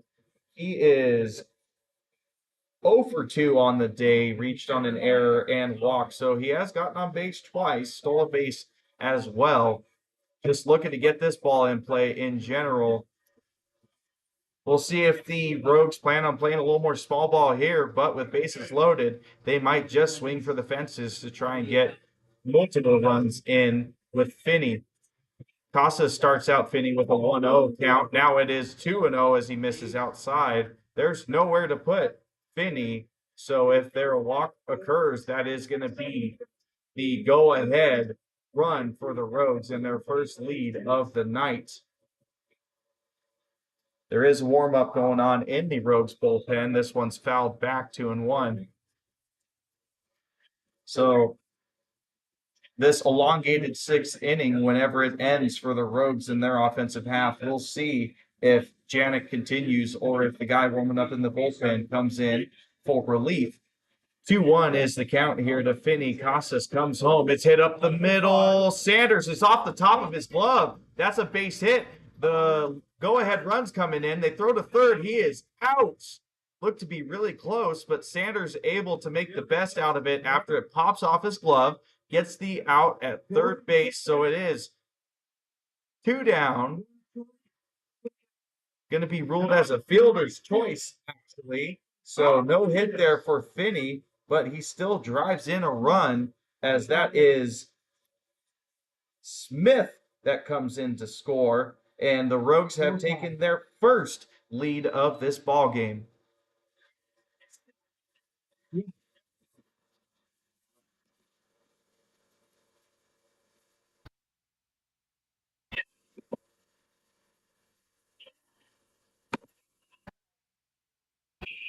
So 6-5 Rogues now after 3 runs so far in this inning. They have runners on first and second with no out. That ball gets away from Rodriguez, but runners stay put here. It's a quick 2-0 advantage to Covarrubias, who is 0 for 2 on the night. He is the 8th batter of this inning for the Rogues. Looking to continue the good times here in the bottom of the 6th and potentially bat through the order. Casas able to paint outside 2-1. Rogues now have 11 hits in this game and only 5 2/3 innings of work. And it is now reflecting on the scoreboard as the A's are going to have work to do now as they face adversity in this game. Casas gets the high called strike there, 2-2. So 2 balls, 2 strikes, 2 down. The runners on base are Rutigliano at second. No, scratch that. He was thrown out at third. So it's Horsley at second and Finney at first. This one breaks in for strike 3. Casas able to get this inning done and dusted, but not after a big-time display from the Rogues. That is 4 hits, along with some small ball bunting there to get 3 runs in. The Rogues take their first lead of this game, and the A's looking to respond here as we get to the top of the 7th.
Top of the 7th, and the complexion of this game has changed substantially for the A's. They exploded with 4 runs in the first inning, but now find themselves down 6-5 after a 3-run inning in the bottom of the 6th for the Rogues. So tasked with leading things off for a now comeback attempt is going to be Julian Rodriguez, the 8-hole hitter. It'll be 8-9-1 for the A's. First pitch here is a absolute hater, but misses for a ball. My goodness, that looked fast. And it is a new pitcher here for the Rogues. It is Noah Lowe. So he replaces Yannick. Swing and a miss on a pitch up in the zone from Rodriguez.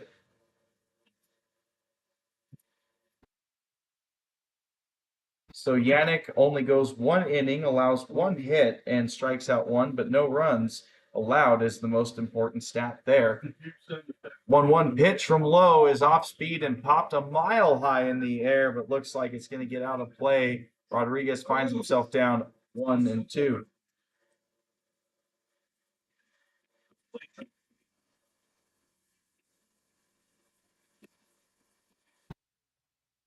So Rodriguez, 2 strikeouts, both of them looking on the night as he faces Noah Lowe, who has his 7th appearance tonight for the Rogues, has pitched 5 2/3 innings. Rodriguez watches this one for ball 2. It evens up at 2 apiece. So Lowe has some good speed there, but has had trouble with the control. 15 walks to 13 strikeouts in that's 9 innings actually. I was looking at one runner up above, or one pitcher up above in the stat column as Rodriguez strikes out for 3rd strikeout of the game for him. 0 for 3, tough night, not one to remember. And Brian Sanders now comes up with 0 for 2, 2 strikeouts himself.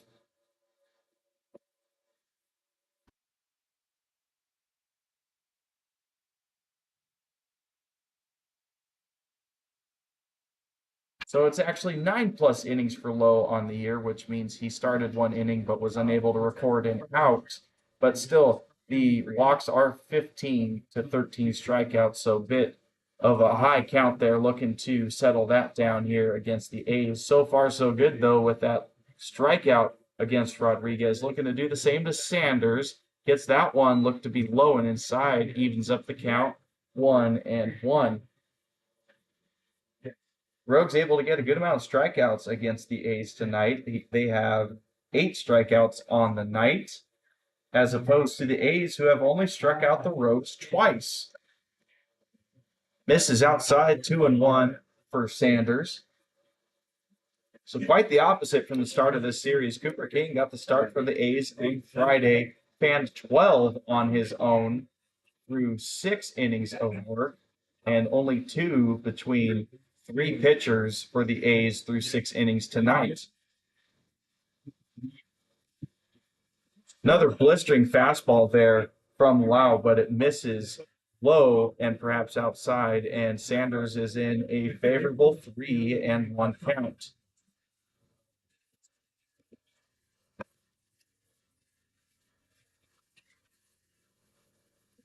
Free run from Low, swung on, it's hit in play to the shortstop throw.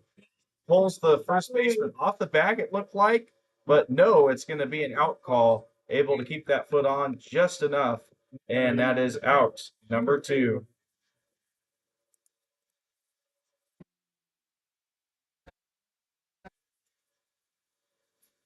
So 2 down, top of the lineup for the A's. It is Tyson Miller, who has been fantastic for the A's in this series.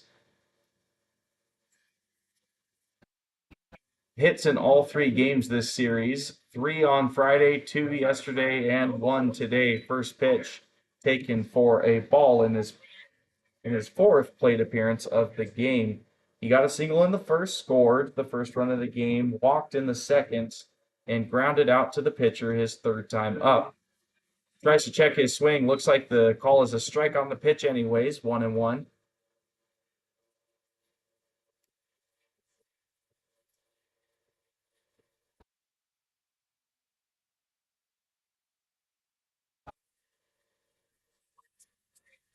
One to Miller is sliced towards the third baseman. Perfect shift on him, and he's thrown out on the ground out to third base.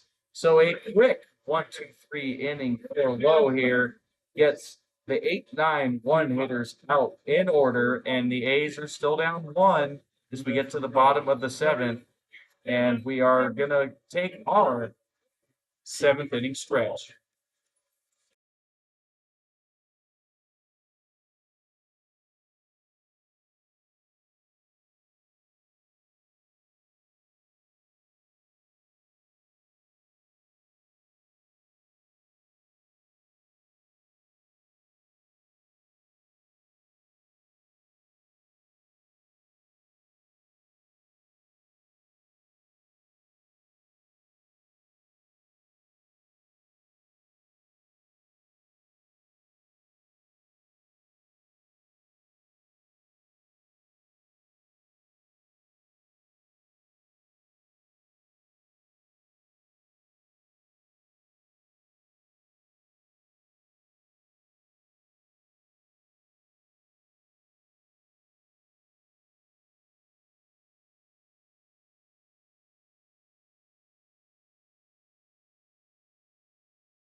First two pitches of this inning go for strikes, one looking, one swinging. Casas ahead of his first batter of the bottom of the seventh.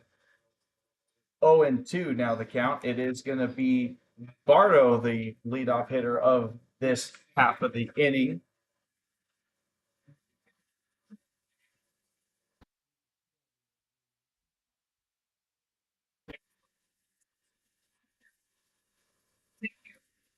Casas looking for his second strikeout, but misses way outside with that one.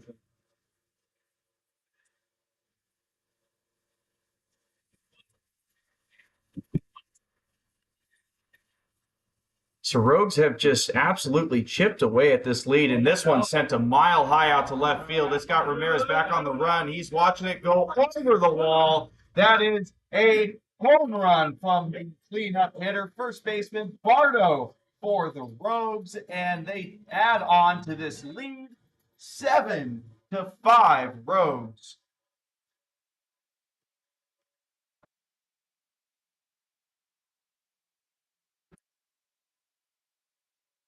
Well, how about that for the bottom of the seventh? That's a leadoff dinger for Bardo. That's the fourth home run we've seen in this series. 3 from the Rogues and 1 from the A's.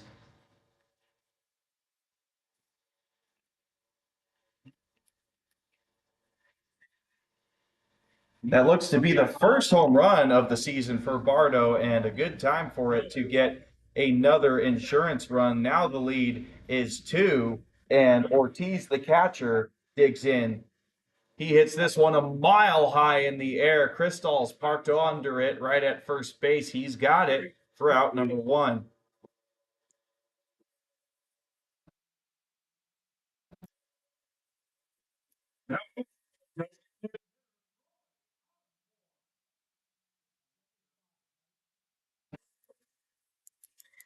Osborne taking in for his fourth at bat, and he has been successful, to say the least, at the plate today. 3 for 3, 3 singles, and he scored twice. One of those singles was an RBI single. He gets hit by a pitch on the first pitch he sees of this fourth at bat, so no opportunity for him to go 4 for 4. But him and the Rogues will take the free base. So now runner on first, 1 down.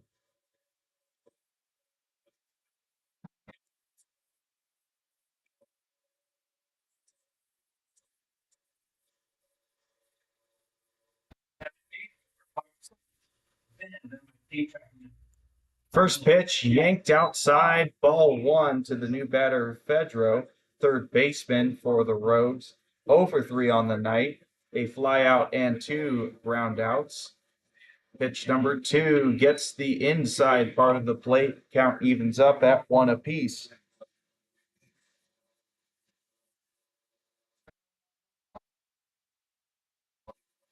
Osborne jumping around again on the bases, trying to perhaps throw off Casas, maybe draw a balk, something of that sort. But instead, Casas gets the second strike to Fedro and is now ahead 1-2. Osborne's on the move. This one's chopped foul.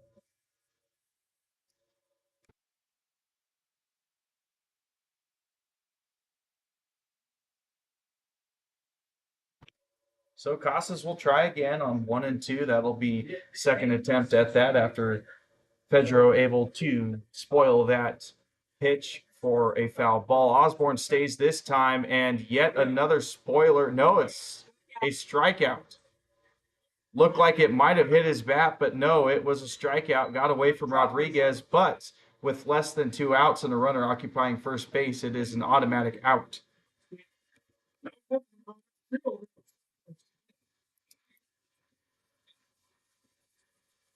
So now 2 down in this inning. Osborne remains at first base. And Smith, the left fielder, comes up. First pitch, fouled out of play. Smith has 2 hits on the night. Both times he got a hit, they were singles, and both times he got on base. He scored.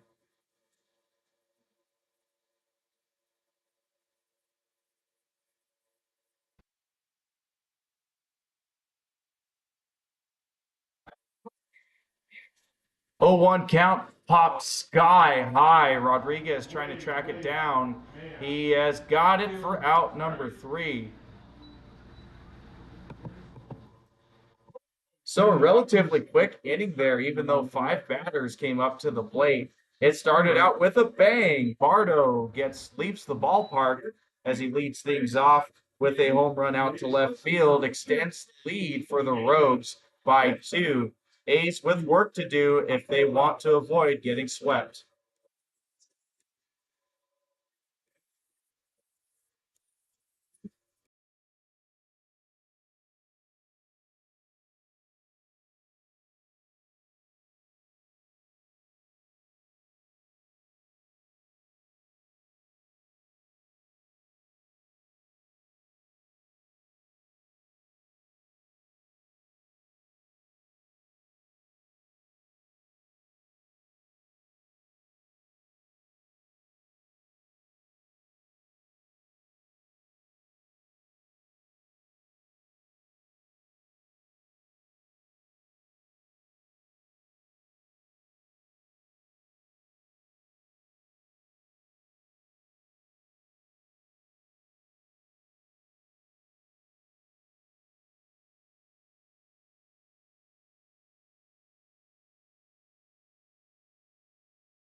Two, three, four, due up for the A's. George Smith tasked with leading things off for a potential comeback victory after they were up handily in the first inning. First pitch he sees is fouled away, 0-1. Just looking to how the Rogues chipped things away here. Fresno got up 4-0 in the first. Then the Rogues came back with 2 in the second. A's came back with 1 in the fourth. Then Rogues came back with 1. A's come back with 1 in the third, and Rogues came back with 1 in the fourth, which made it 5-3. And then that third 3-run 6th inning gave them the lead, and that leadoff homer in the 7th inning we just saw from Bardo gave him the 2-run lead we see now. 1-1 pitch to Smith is fouled. It looked like it hurt Chris Ortiz. Foul ball hit him in the leg or something, maybe got around the leg guards, and he's going to have to take a walk and a breather after that stinger.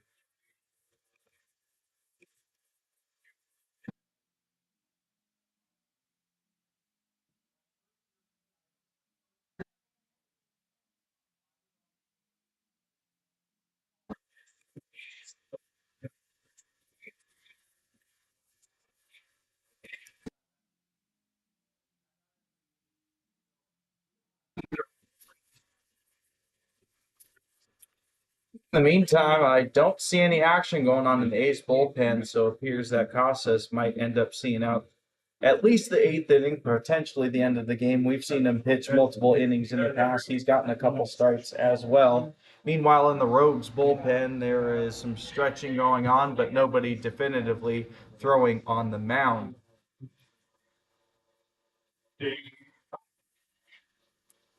Fielders pretty much playing George Smith true to their respective positions. Not really any shift going on, but that is a swing and a miss strikeout of George Smith, his first strikeout of this game.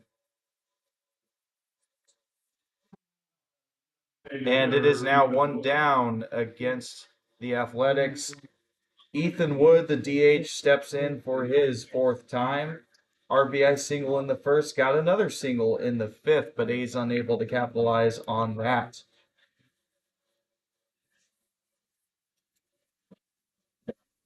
Officially 9 strikeouts here for the Rogues, looking to get that to double digits. First pitch is a strike, 0-1 count for Ethan Wood. Good series overall for Wood, though. Came into tonight with a 2-for-9 batting average. So makes that now 4 for Okay. 12. That makes 333 batting average on the series. He is behind now in this one, though, 0-2 to the flamethrower.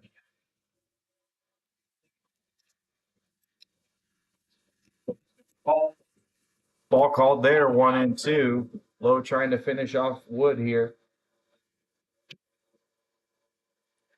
2 strikeouts, excuse me, for him thus far in his outing. Pitched the 7th, looking to get the 8th for 2 innings pitched. We'll see if he perhaps even finishes things off in the 9th. But in the meantime, that's a swing and a miss for Ethan Wood. 2 strikeouts back to back for Lowe and 2 down in this 8th inning.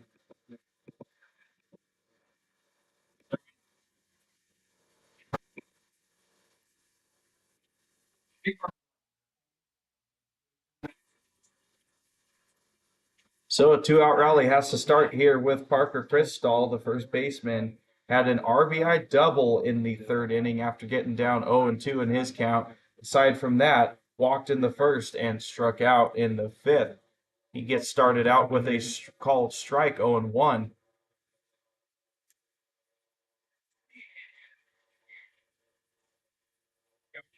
Pitch number 2 of this at-bat.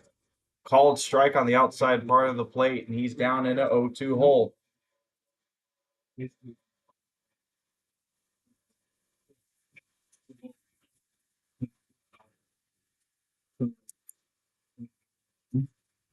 Slow looking for a quick 1-2-3 inning, potentially striking out the side. He's 1 pitch away from doing so. 0-2 fires it way outside. My goodness, I am curious what he's getting clocked at because that fastball looks hard and quick.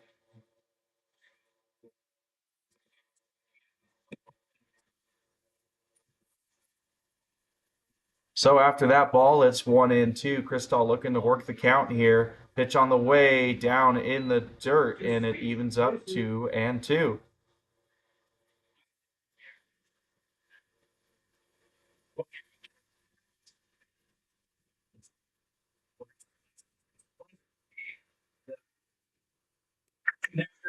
So from 0-2 to 2-2, Lowe trying to finish off Cristall, but he's making it life a little bit difficult there on the mound to close out this 8th inning. Tries to break in a curveball. He thought he had strike 3, but no go.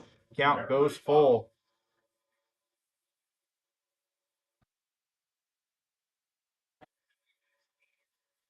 Lowe was almost dancing off the mound there, thinking he had struck out the side, but instead finds himself trying to get one more pitch by Cristall. 0-2 to 3-2. Count is full. Here's the payoff pitch. It is spoiled foul into the screen.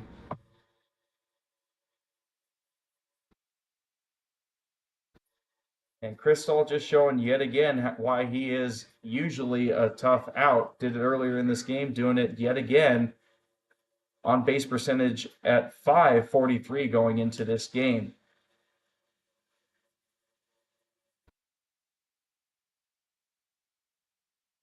So try number 2 on the payoff pitch. It is ball 4. My goodness, that's an emphatic toss.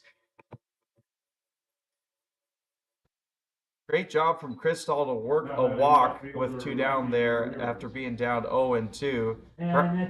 Perhaps a little bit too enthusiastic with the bat toss there with the A's being down by 2, but either way, he's given them a chance in the top of the 8th here to spark a 2-out rally.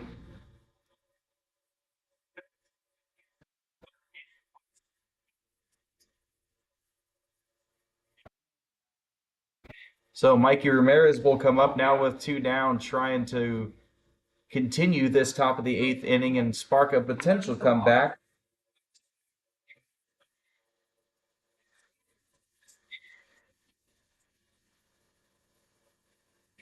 Ramirez got a leadoff triple in the 6th inning, but A's were unable to capitalize on it.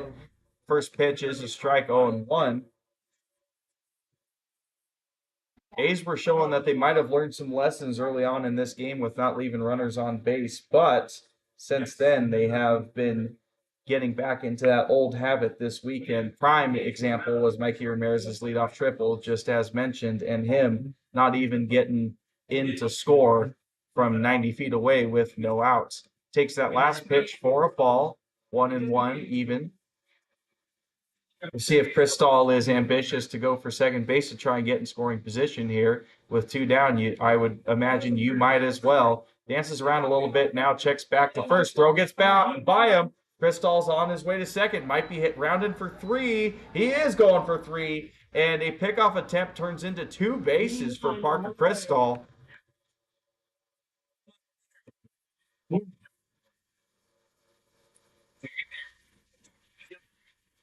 So that is a error on the pitcher throwing that ball away and gives the A's some much needed life here in the top of the 8th. Cristall only 90 feet away now. Only trouble for the A's is that there's 2 down. So Ramirez is going to have to find a gap somewhere to get that run in. 1-1 count. Pitch is now taken for a ball, 2-1.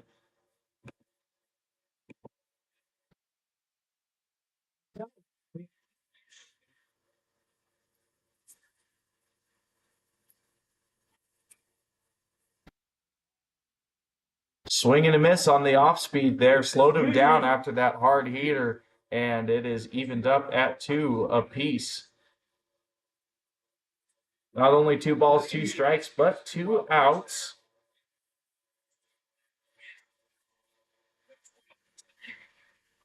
Lowe looking to shut down this scoring opportunity here for the Athletics. His 2-2 pitch swung on and missed. He does just that.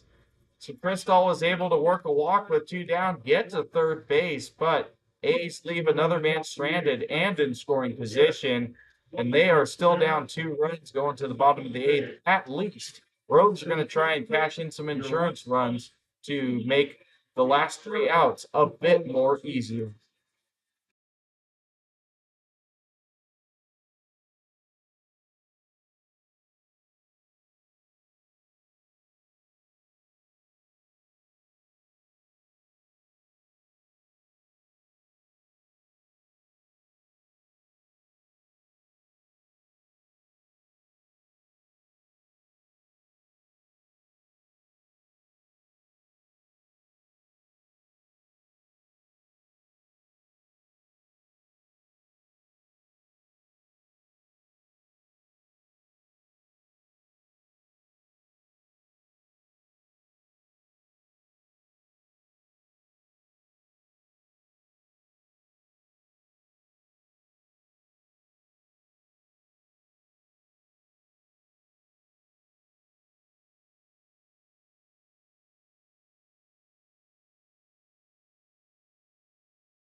All right, bottom of the 8th, Rogues' potential last at-bats of the game. This first one is lined down the left field line. That is fair. It's going to be extra base hits here. It is Rutigliano rounding around second base. He'll stop at second base. Leadoff double for the Rogues, and they're leading off, or they're picking up right where they left off in the previous 2 innings with a leadoff hitter.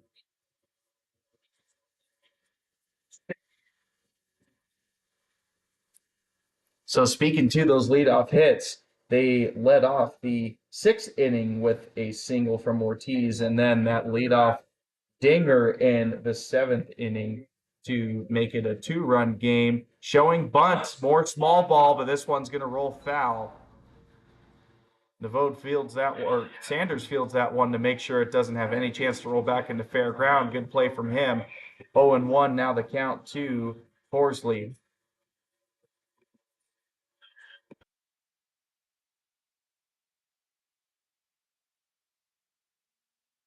Rogues have now doubled the hits that the Fresno A's have. It is 6-12.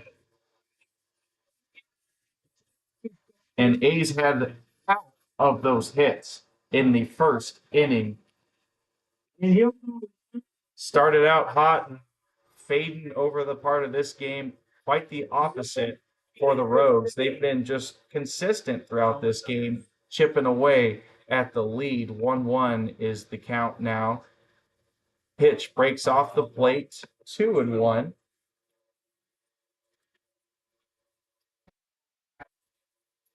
Horsley, a single, a walk, and a sac fly. Done a lot of everything and mostly positive here today. Shows bunt again, but pulls that one back for ball 3.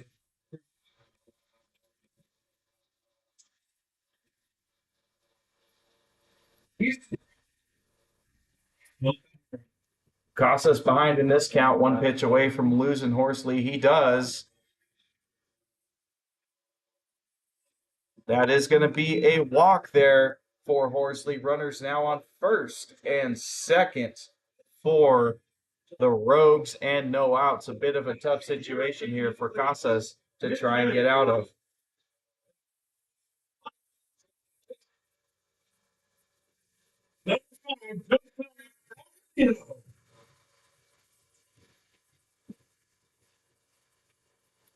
Well, we have our first substitution here for the Rogues, I think for either team, as a matter of fact, in terms of position players. It is going to be a stolen base attempt. It is a stolen base successfully for Rutigliano. He takes third base, and now there is runners on the corners, no down for the Rogues. So the position player substitution I was referring to is Josiah Palomino. He comes in for Finney. And this is another bunt coming home. Tag is in time. Going to be a fielder's choice on that. Palomino gets to first base. Horsley's on at second. But finally, the A's are able to cut down the small ball play of the Rogues and cut down Rutigliano at home for out number 1.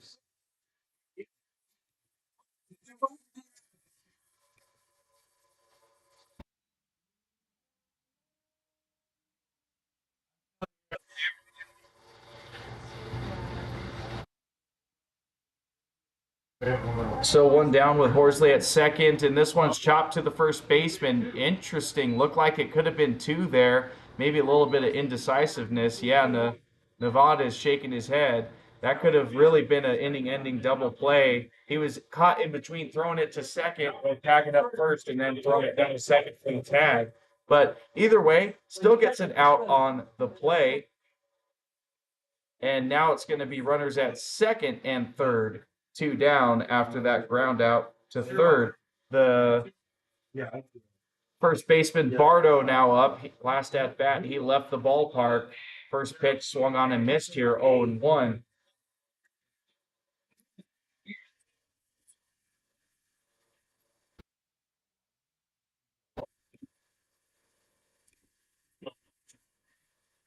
Oh, 1 is hit foul for 0-2.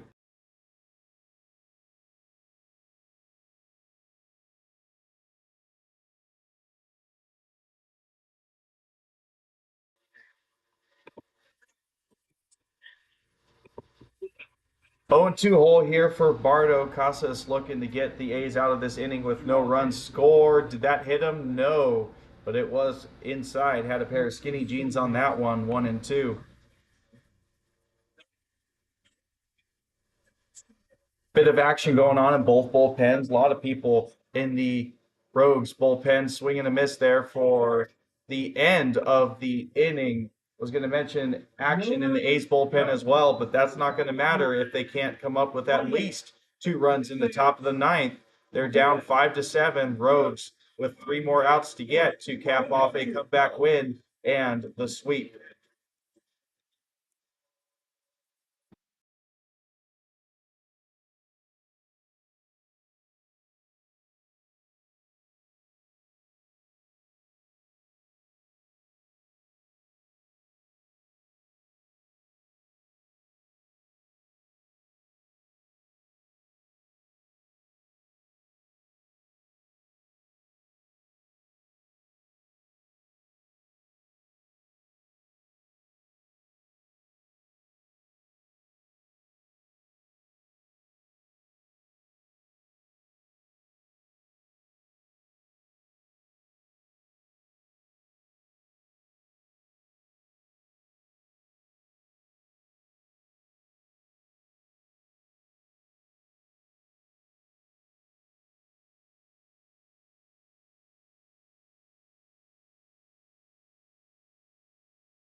All right, make it a break in time for the A's in the top of the ninth. They've seen their lead vanish, and they are now down by 2. Luke Ree leads off the potential comeback for the A's, and new pitcher on the mound to report for the Rogues. It is Caleb Randolph going for his first save on the year. First pitch in for a strike. Taking a look at Lowe's outing, he went 2 innings of relief, no hits, no runs, 4 strikeouts, and 1 walk, able to shut down the A's, while the Rogues scored runs to take the lead. Quick conference here going to happen on the mound between Ortiz and Randolph.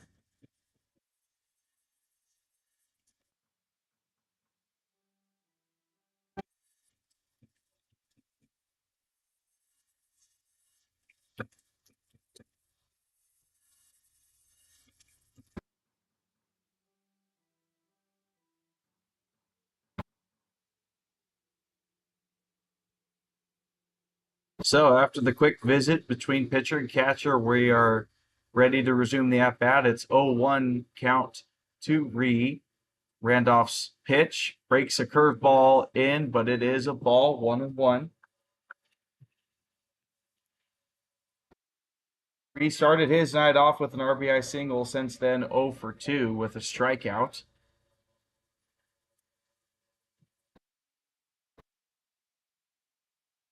1-1 to Ree is hit on the ground in between the third baseman and shortstop. Shortstop makes an outstanding play, my goodness. That is highlight reel, web gem, whatever you want to call it, Sports Center Top 10. Incredible. Third baseman was unable to get it. Shortstop was ranging back away from first base, backhands it, throws it on the run with his weight going away from the bag. Just deadly accurate to get Luke Ree for out number 1. That looked, to be honest, Jeter-esque really there. It was a great play, and it is now 1 down, 2 outs to get for the Rogues to sweep the A's.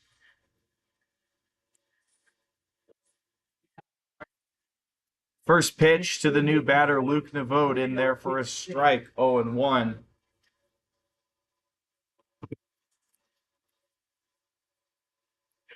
And I got to give a name, honestly, to the shortstop there. That was Rutigliano with the phenomenal defensive display there.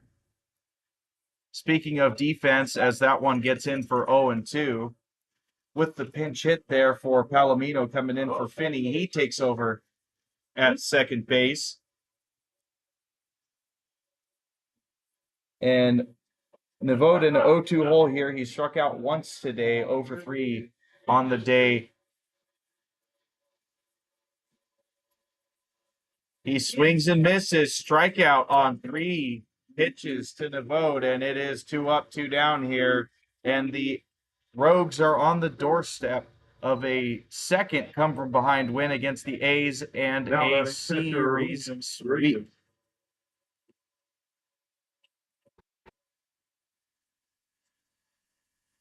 So it's up to Julian Rodriguez to spark a 2-out rally here for the A's. 0 for 3 with 3 strikeouts.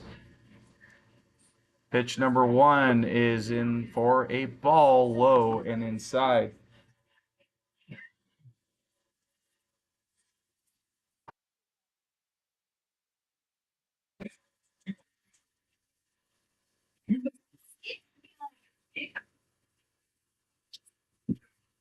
One 0 curveball slipped out of his hand. Release point might have been too high there and unable to break it into the zone. And it's a 2-0 advantage to Rodriguez.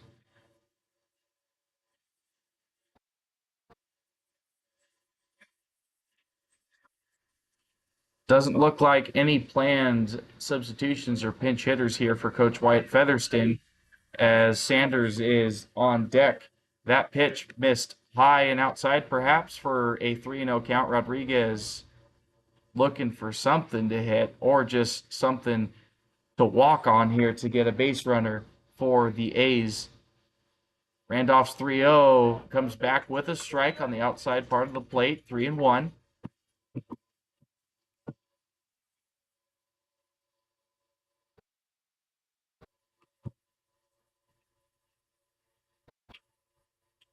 Randolph trying to get back into this at-bat. Started with step one with strike one. Step two with strike two. Swing and a miss from Rodriguez.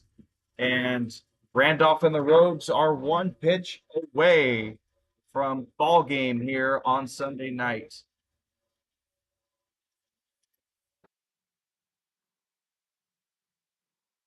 Claps coming from the stands. They are wanting another Rogue win.